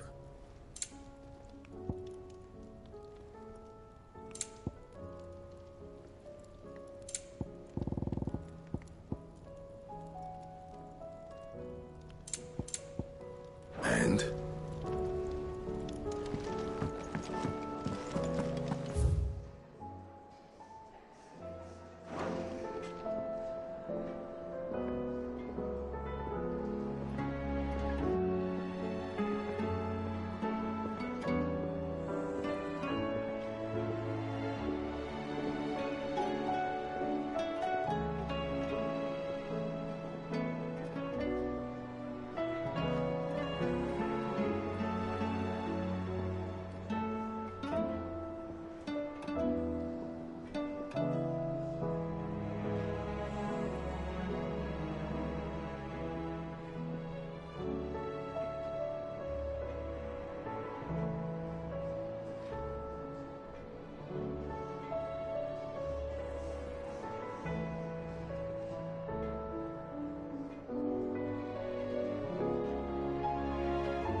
I was wondering when next you'd...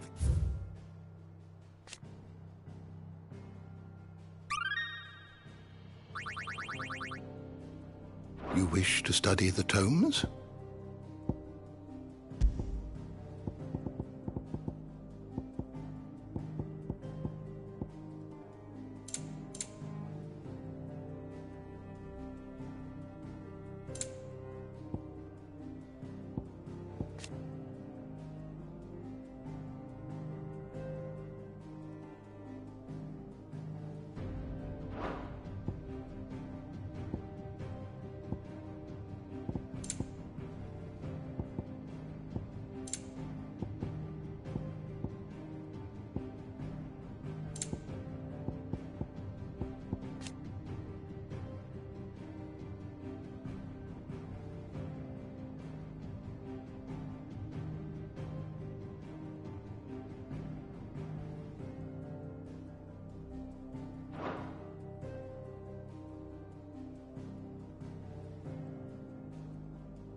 Did you learn everything you needed?